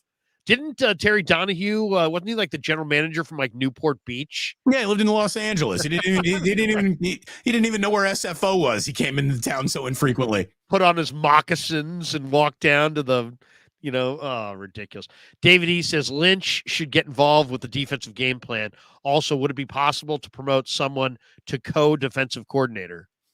I mean, at that point, you just fire your defensive coordinator and you do that. But here's the thing. Lynch has to be, well, I don't know about Lynch, but Shanahan's got to be involved in this defensive game plan. He's the head coach. I mean, that's the thing. You can complain about Steve Wilks all you want. Kyle, this is your show. This is your show. So it's that zero blitz in last week, that zero blitz is on Kyle. He could have called the timeout. Did he hear that play go in? Did he know that was going to happen and he still let it happen? You can't be red alert after the fact. You got to be red alert. This is a bad idea before it happens. That's why you're the head coach. What if they do something super dramatic?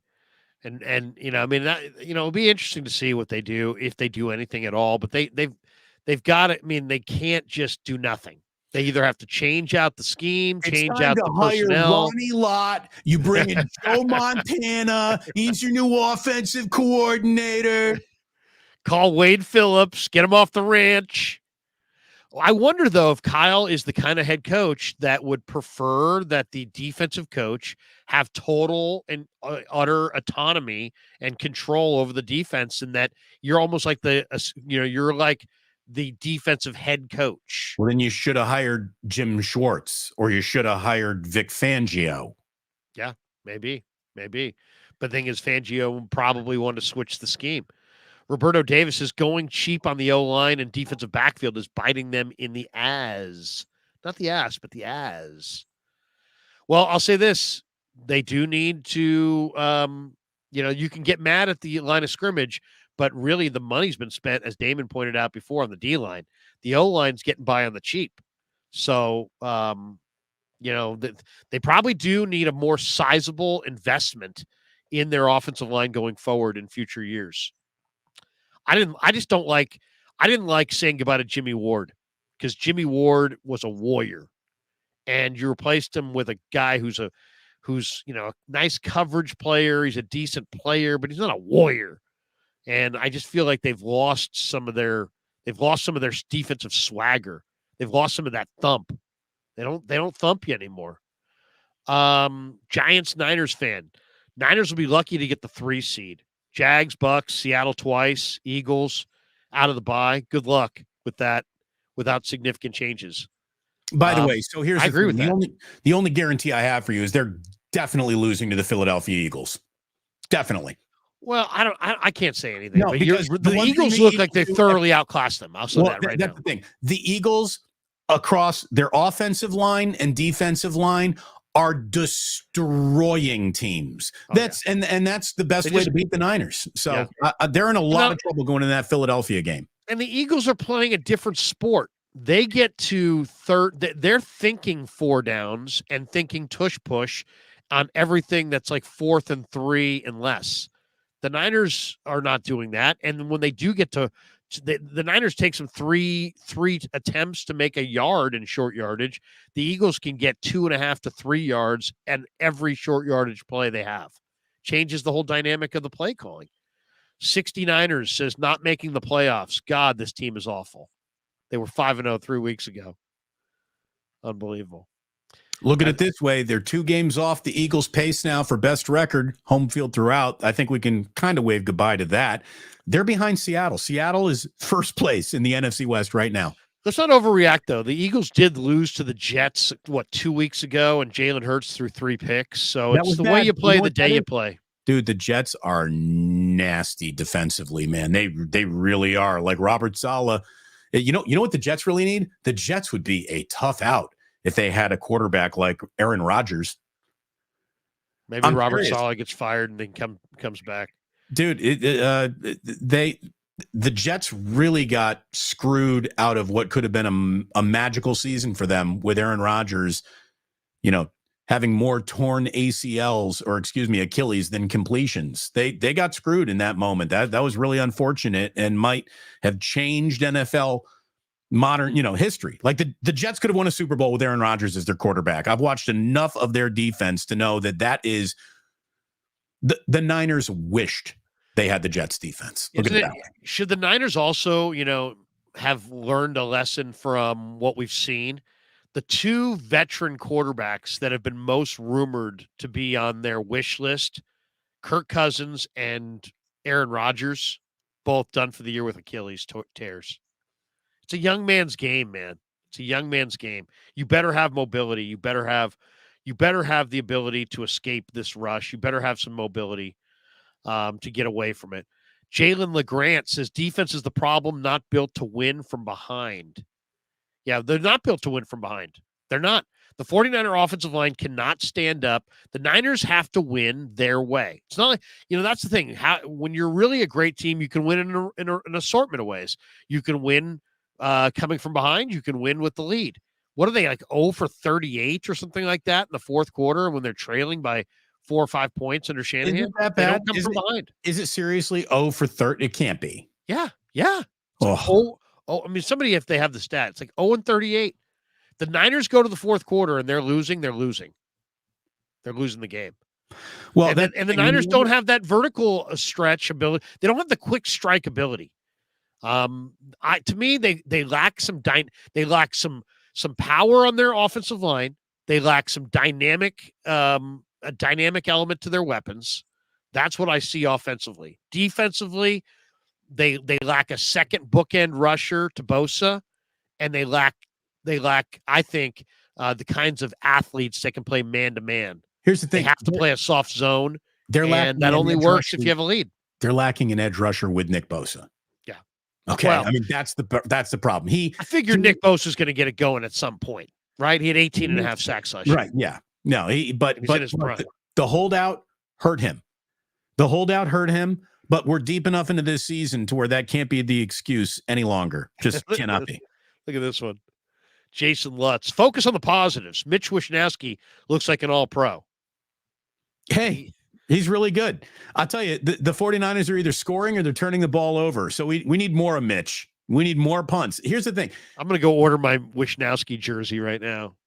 Has anyone ever rocked a punter jersey? Can I get a Wishnowsky jersey? In the history of the NFL, has anyone ever rocked a punter's jersey?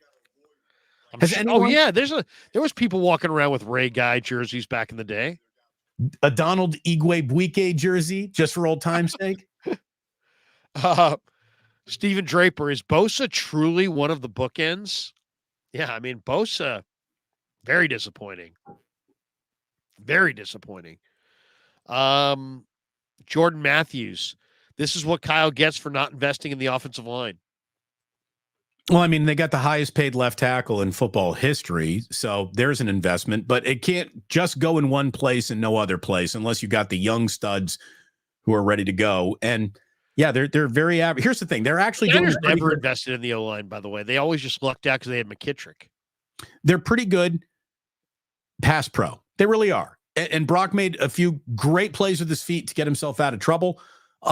It's the run blocking that has become the real problem. And you know what? Aren't you missing Mike McGlinchey just a little? No.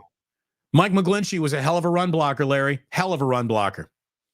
I'm fine with that maneuver. I mean, they saved $30 million. I think if Denver right now, if you got Denver's executives in this room right now, they would, and you said to them, you can either go forward with McGlinchey or get out from underneath that contract. What would you prefer?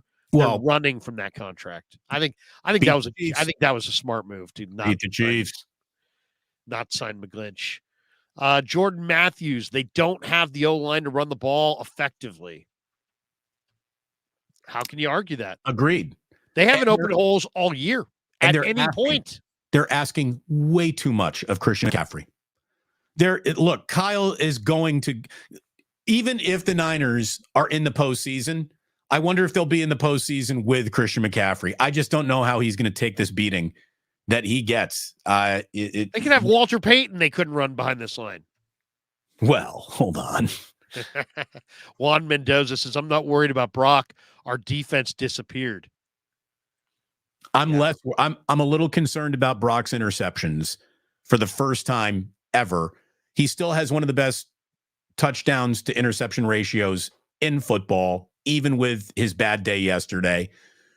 But yeah, the defense has to be the defining feature of this team in order for this team to reach any goal it has set for itself this year.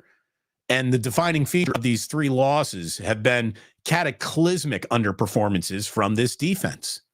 So that needs to improve. I don't know if firing or rehiring Steve Wilks is the right answer to that. Again, does the next defensive coordinator who gets here on Wednesday whisper something so magical into Nick Bosa's ear that he has a 4-sack game? Or is that on just Nick Bosa? But I don't see any twists. I don't see much stunts. I mean, these guys are just like standing up and playing patty cake with their offensive line across from them. This is what Brock has done in the 8 games this year. He's completed 68.3% of his passes. He's thrown for 2,033 yards, 12 touchdowns, 5 interceptions, and a quarterback rating of 105.4. That's what he's done so far. Now, what he's done in the last 3 games is complete 62% of his passes, roughly 63%, 3 touchdowns, 5 picks, and a passer rating of 77.9. So that's what's going on statistically, if we're just going strictly by the numbers. And then if you say, well, what's the difference? I would say, obviously, he's made some mistakes, and he's got to take better care of the football. But I think what you're seeing in those 2 numbers is you're seeing in the last 3 games that the Niners' equation for success is kind of eroding around him, and it's impacting his game. They can't run the ball, so he has to be their leading rusher. They can't block for the run, and they're getting into, and they're making, they had too many penalties in Cleveland. He's still making some incredible plays, but he's also made some incredible mistakes. He's got to eradicate those mistakes, but I think once again, would he be making those mistakes if they were running the ball effectively? Probably not. They probably wouldn't have as much pressure on this young quarterback. And if you expected him to just seamlessly go from 7th round pick to the very top with no bumps in the road, it's funny. Everybody said it at the time. Well, you know what? He's playing great. They're 5-0 and it looks awesome.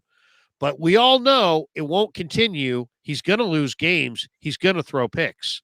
Well, then we saw it, and it was like, he's not the guy. It's like, well, wait a second. 3 weeks ago, we all acknowledged that they were going to lose some games, and he was going to throw some picks. Now they've lost a few games, and he's thrown some picks, and everybody's, freaking out like this guy's, it's like they didn't predict that exact thing happening 3 weeks ago. Ethan says, new quarterback, same mistakes, sounds systematic. It's on Kyle. I mean, he's better than Brian Hoyer. I think Brock's the best quarterback they've had in years. I really do. I think he's way better than Jimmy. HR says, NFL defensive coordinators get paid millions of dollars. It took them a year to solve Purdy. I don't know that they solved him. It just, when you can't run and it's 3rd and long and you have to drop back and make plays, you're going to make some, you're going to miss some. I don't know that he's been solved. We'll see, though, because you know what? he has thrown a bunch of picks the last 3 weeks, and does that trend continue, or does he come out and be better for it in the weeks ahead? How about this? The Niners aren't going to TBD. win a single game this year in which they have 3 turnovers. I feel pretty confident in that. So you should cut that shit out. I'll say this. I don't think the 49ers will win any games this year that Brock Purdy doesn't start. I don't think Sam Darnold can win a game with this team. I really believe that. James Foster said 49ers and Bills lead the NFL in penalties. Yeah, I mean, that's a crusher right there. That is a crusher right there. I didn't know that stat. Did you know that? No. Well, I knew that the Bills were way up there, but the Niners are now approaching. Okay. Look, that's coaching. Excuse me. Damon's going down for the count. I'm telling you, man, I've had a cough that has lingered we're going on like day 15 of this thing. Go get a COVID test. No, it's not COVID. It's cough. But dude, that's coaching, right? That's coaching. It really is.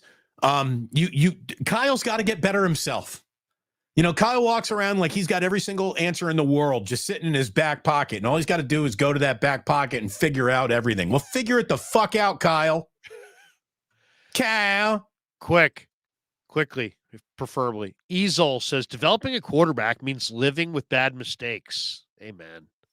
It's going to be some mistakes. People forget Josh Allen's first couple of years. I'm not saying this kid's Josh Allen, but I am saying he's the best quarterback they've had in years. Though nobody wants to hear that this morning. Juan Mendoza says, I don't see any stunts with Bosa or anybody else. I don't either. Your thought? I don't either. I'm not seeing a lot of games up front. What happened to the NASCAR package? I wouldn't mind. Remember Arden Key last year and all the stunting and all the movement? I mean, I did see a few stunts yesterday. I can't say that I didn't see any. But, here's the other thing that bothered me about that.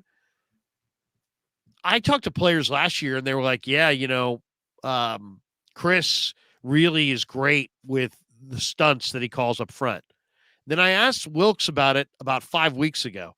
I said, does Chris have autonomy to run the games up front? And he's like, I call all of that. So now Wilks tells me he's calling the stunts. All right. So then maybe he does. He said that Chris is part of the equation, but in developing which ones to use, but he calls them all, which surprised me. I didn't realize that. But by the way, I got people saying, Damon, it's time to go get a chest X-ray. The whole world, doctors in here. It's a very intelligent audience. We have. The whole world's just gone full pussy, man. I don't know what to tell you. Bruce men cough until they stop coughing. That's how we figure it out. Put a little Robitussin on it. We're fine. I'm gonna send a town car. We're taking you to John Muir. I'm old. Greg says, can Wilks bring in Sherm for the DBs and let Fred and Vic run the rest? Now doesn't Vic work for the Dolphins, or is just going to vacuum him off the Mike McDaniel's staff? Hey, Mike, we need Vic now. Send him on over. Right, actually, we're using him right now. You're having the best season the Dolphins have had since Don Shula was a coach. But can we get your defensive coordinator from you? Yeah, send your defensive coordinator over. It's week 9. Thank you. I wrote, Damon, take better care. I got 2 kids. Their nicknames might as well be Petrie and Dish. When you have 2 kids, Jillian and I. Each of us, one of us, has been sick every week for the last 4 years since Jack was born. That's the way it goes. Those kids they're always touching things. Always. Then, they put their hands on everything. They put their hands in their mouth. Next thing you know, that the entire house is sick. Justin Cheeseman says, problem is the defense isn't good. Exposed the O.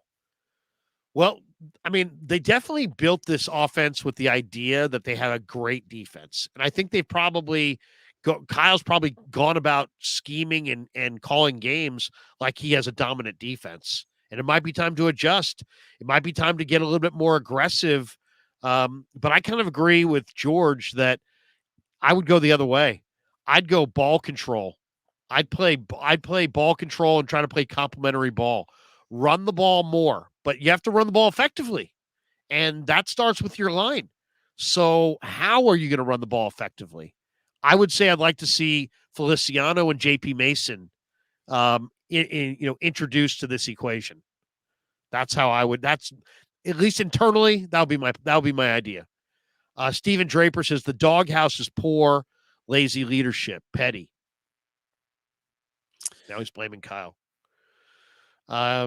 Look, here's the one thing that I think we all understand. The blame goes everywhere. There's not a single guy holding a clipboard, wearing a headset, wearing a jersey that doesn't need to spend a lot of time looking at themselves in the mirror this week. This is team-wide, every level failure 3 weeks in a row. So it's time for an internal, who really wants this? And they need the bye week in the worst way too. It's well timed. It really is. They're falling off tackles on defense, and that is a lot tied to fatigue, based on my experience. Jeb says Huff starting to tackle like Eric Reed. Is that an emoji? Oh, is that trash? What is that? Trash? That's a trash bin. Yes. Great. He ruined Bowman's knee. He needs to put his mask where the ball is. We got this one from Daza. He says 49er hubris, biting them in the ass. They refuse to invest in their offensive line. They go cheap at quarterback and corner. They overinvested in the D line, and currently it looks awful. A lot of criticism this morning. A lot of criticism. People are saying, by the way, how come you guys are only reading super chats? Dude, have you ever been to a busy restaurant? You get sat faster if you tip the maitre d'. Well, believe me, anybody who's a regular on my channel knows I read all chats, but I'm just trying to get through the super chats because we have so many here. We have a few more, and then we'll get back to the regularly scheduled chats. I'm old Greg says, I'd rather have Larry out there than Oliver. Damn. Thank you. How disappointing would it be? Well. How disappointing would it be if a 53-year-old guy with a gut is now playing slot corner? I just like that press conference. I'd love to see John Lynch and Kyle Shanahan introducing Larry Krueger. Tim Kawakami is going to be all over you, Larry. All over you. I don't do interviews. Dazza says still good with Kyle Shanahan and John Lynch extension before. What's EOS? What I don't know. I'm fine with those. First of all, I like Kyle Shanahan and John Lynch. I think Kyle Shanahan's a good head coach. I think John Lynch is a good general manager. So right. Yes. Right. Remember, before there were 3 straight losses, this team was close to setting the record for most consecutive wins in franchise history. Like, we can't pretend that all of those weeks didn't happen. What, 16 in a row? Is that what they had? 16 in a row? Everyone wants to quickly forget. Yeah. How good it all was right until things went bad. This is the ebb and flow of an NFL regular season. A lot of you ain't cut out to watch football, but you do it anyways. And I watch you all clutch your pearls and panic all the time. This is not a panicky, jittery league. You got to be ready to get clocked on the chin and just walk through it and stand up like a man. And sometimes you gotta roll up your sleeves and you gotta come up with a plan. You know what? You're right now. If this was a boat, they're taking in water, right? They got to figure it out before the boat sinks to the bottom of the ocean. Nacho Crash says, "Here, Damon, get yourself some halls." Thank you very much. Now that didn't look like it was done on my channel, so you just gave Larry $5 for my halls. Thank you very much. Keith Murphy, this is on your channel, I think. He says, Keith Murphy, the unbeaten. Problem is the defense regular when supposed to be elite. Yeah. If you wanted to get the simplest, the easy way to explain it, yes, the strength of this team is no longer even a factor on this team. Man, when they got Hargrave, I was like, jailbreak on the quarterback, baby. So much for that. Blood Moon says, here's a deuce. Thank you. Thank you. Thank you there, sir. Appreciate you, sir. Sid Brown. Yesterday, by the way, in the post game, we had I think about 250 super chats. 250 super chats last night. Sid Brown says, we don't have the personnel for ball control, and it would also mean Kyle has to change. Yikes. Well, why don't you have the personnel for ball control? Why not? You got backs. You got Mason. Mason's fresh as a daisy. The guy's carried like 3 times in 3 months. Why not? You got McCaffrey. People were arguing McCaffrey's the MVP of the league. You got George Kittle. He's a outstanding run blocking tight end. You got Charlie Warner on the roster. What's he? He's a run blocker. He's not a receiver. I mean, I don't know about that. You got big physical receivers in Juwan Jennings, Deebo Samuel, Brandon Ayuk. I mean, you got all kinds of advantages running the football. You may need to switch out an O lineman. Keith Murphy, the unbeaten, says those 3 first-round picks could be O linemen. Yeah, the 3 ones that went for Lance. That was let's be honest there. That was an investment that didn't pan out and is still hurting them to some degree. Imagine if they had 3 first-round pick linemen right now instead of a 4th-round pick in next year's draft for Trey. Look, it was easy to say with Brock's arrival that the drafting of Trey Lance wasn't as bad and as harmful as it really is. And it really will be going forward. They are down 3 very talented players and then don't even have the player that they gave those picks away for. I mean, It was a disaster. Yeah. There's no other way to say it. It'd be like if you drafted A.J. Jenkins 3 years in a row. Had Trey Lance never been born, the 49ers are a better football team today. But Kyle fell for the okie doke. He really did. He fucked that up massively. Well, I mean, I don't know if you want to put it all on Kyle. The organization made it is all on Kyle, Larry. Don't let the fact that it says Lynch is the general manager. They both have to wear it. This is the whole show is Kyle's. Come on, you know that. No, but you're making it sound like John Lynch is a stooge. John Lynch is not a stooge. He's an evaluator. He's a trusted resource. Adam Peters is not a stooge. The Niners scouts are not stooges. These are guys signs off the buck stops with Kyle, and I guess you can hold his feet to the fire, and that's fine. Yep. But let's not pretend he made all these moves without any input from anybody else. Somebody in that room said, "Hey, okay, let's do this." They got to wear it. They got to wear it collectively. Kyle took the blame for it because he is at the top of the masthead and has to wear it. But we all know these are group decisions. They group screwed that up. Here, I see you got 4 more of these. Go through them quick, and then we're going to end on, I guess, a positive note. Okay. What? Are you sure you want to do that? Blood Moon says, here's a deuce. Thank you, Blood Moon. Thank you.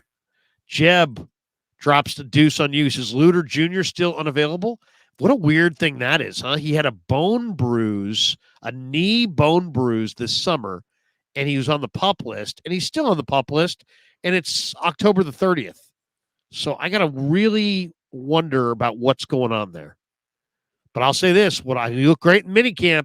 Talking about a long arm corner who could play man-to-man, likes to play man-to-man. Justin Cheeseman says, division wins equal playoffs. Y'all think we're in? We in? Yeah, they're undefeated in the division, and I think they're going to handle Seattle. I really do. But I think the problem is, Larry, is they're not handling anyone right now. I don't think you can assume that the 49ers are just going to get off a bus and whip ass. That's not who they are right now. Maybe they return to that, but for the last 3 weeks, that's not what we're seeing, man. Can you decipher that? No. But thank you, Blood Moon. Blood Moon. What is that? What is that? But thank you, sir. It says 23 5-3 with Wilks. Oh, okay. So this year they're 5-3 with Wilks. Last year they were 4-4 with D'Amico.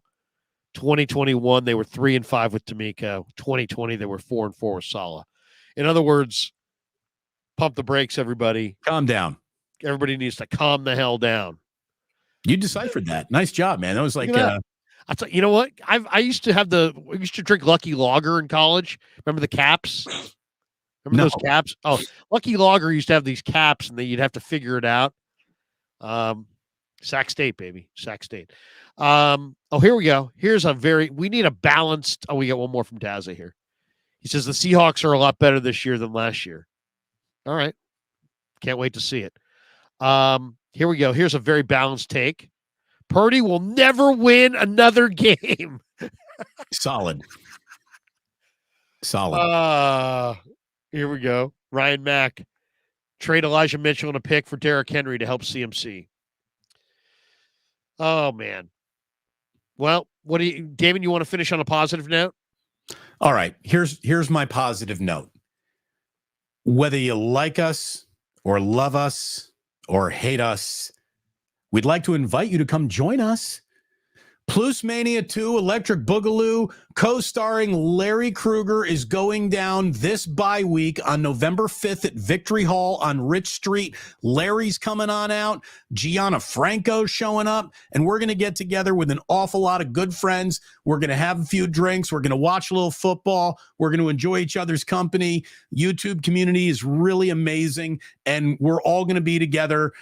So come on out. Larry, I hope you can bring Amy. Let's all have a great time on Sunday at Victory Hall. We're going to get going around 1 o'clock. So show up around noon, 1 o'clock, and we're going to have ourselves a fun day watching football, hanging out, drinking together. Don't drive. Take BART. If you're coming from the East Bay or anywhere else, grab an Uber.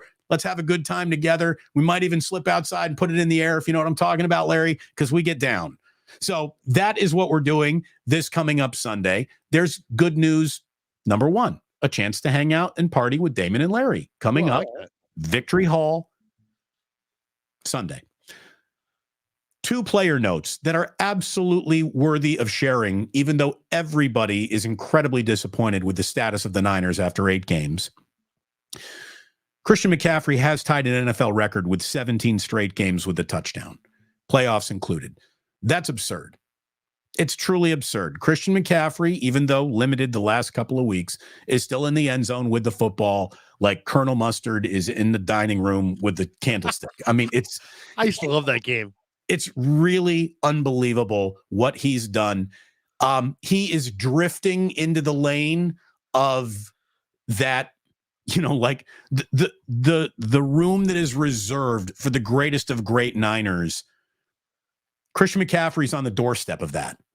If Christian McCaffrey wins the Super Bowl with the 49ers, he is going to be in that room with, Ronnie Lott and Jerry and Joe and all the truly greats, because that's who he is. He is one of the single greatest players in the history of this franchise. 17 straight games with a touchdown. You can't even do that in Madden. Go ahead. Go try to score 17 straight times with one dude in a game of Madden.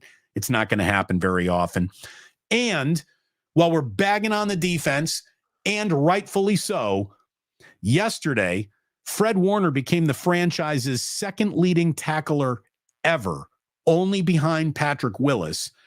And George Kittle has more receiving yards than any other tight end in the history of the 49ers. He passed Vernon Davis. So some historical reshuffling of the 49ers all-time record book did happen in a losing effort. So no one wants to pat anyone on the back after a loss. But exemplary season for Christian McCaffrey. Fred Warner is a tackling machine. And George Kittle, it's really good to see him involved, because there are weeks where it feels like he is not nearly as involved as he should be. He's a special player, and he needs to be given the ball more. So there are some things that are still working for the 49ers. And again, they averaged 8.2 yards per play. Their most in any game since 2021, in a day where we can say you got held to 17 points, therefore your offense sucked. As their offense sucked, Brock Purdy was setting career highs in passing yardage and in rushing yards. And Ayuk went over 100 yards. We saw George Kittle go over 100 yards, and both guys going over 100 receiving yards is the first time that a Niner tandem each went over 100 yards since Crabtree and Vernon Davis back in 2012. So, there is still talent in that locker room. There's still a lot of talent on this team. Just a few weeks ago, we were asking, is this the most talented team in the NFL? Well, after 3 losses, no one can make that argument anymore. But they're still a very good football team having a bad stretch of football. And they better use this bye to get better, because it's the only one they got. And the schedule is about to get a lot harder. So if they are going to be the team that is attached to the loftiest of expectations, this is going to be a huge week. I mean, Larry, the Super Bowl, Can't get one in a bye week, obviously. But you can turn your franchise's boat back into the direction of looking like a real contender, and they need to. That game against Jacksonville is going to be a monster, an absolute monster. And if they lose coming out of the bye week, then we can talk about how things have really gone wrong. Because then you're going to get a shot to, you got a puncher's chance clearly against Tampa Bay, and then it's Seattle, Philadelphia, Seattle. It's time to win. It's time to win a game. 2 more supers on the way out. Jonathan 3206, $5, and then he throws in this one. Damon, boil some Halls, add lemon and honey. It will help your cough. Thank you very much. I love a good Italian grandmother solution for solving diseases. Thank you. Exactly. Take care of yourself, man. Take care of yourself. Everybody needs to go down to Palmetto Superfoods and get yourself an acai bowl. Thanks to Charles from Palmetto's. Fantastic product. Maybe that's what you need. Maybe that would help your situation. I think so. I think I should go get an acai bowl. That's a great idea. And when you get yours, get it at Palmetto Superfoods. It is fantastic. It's delicious. And you got to try one. It's just that simple. Forget about nutritional anything. It's yummy. Go eat one.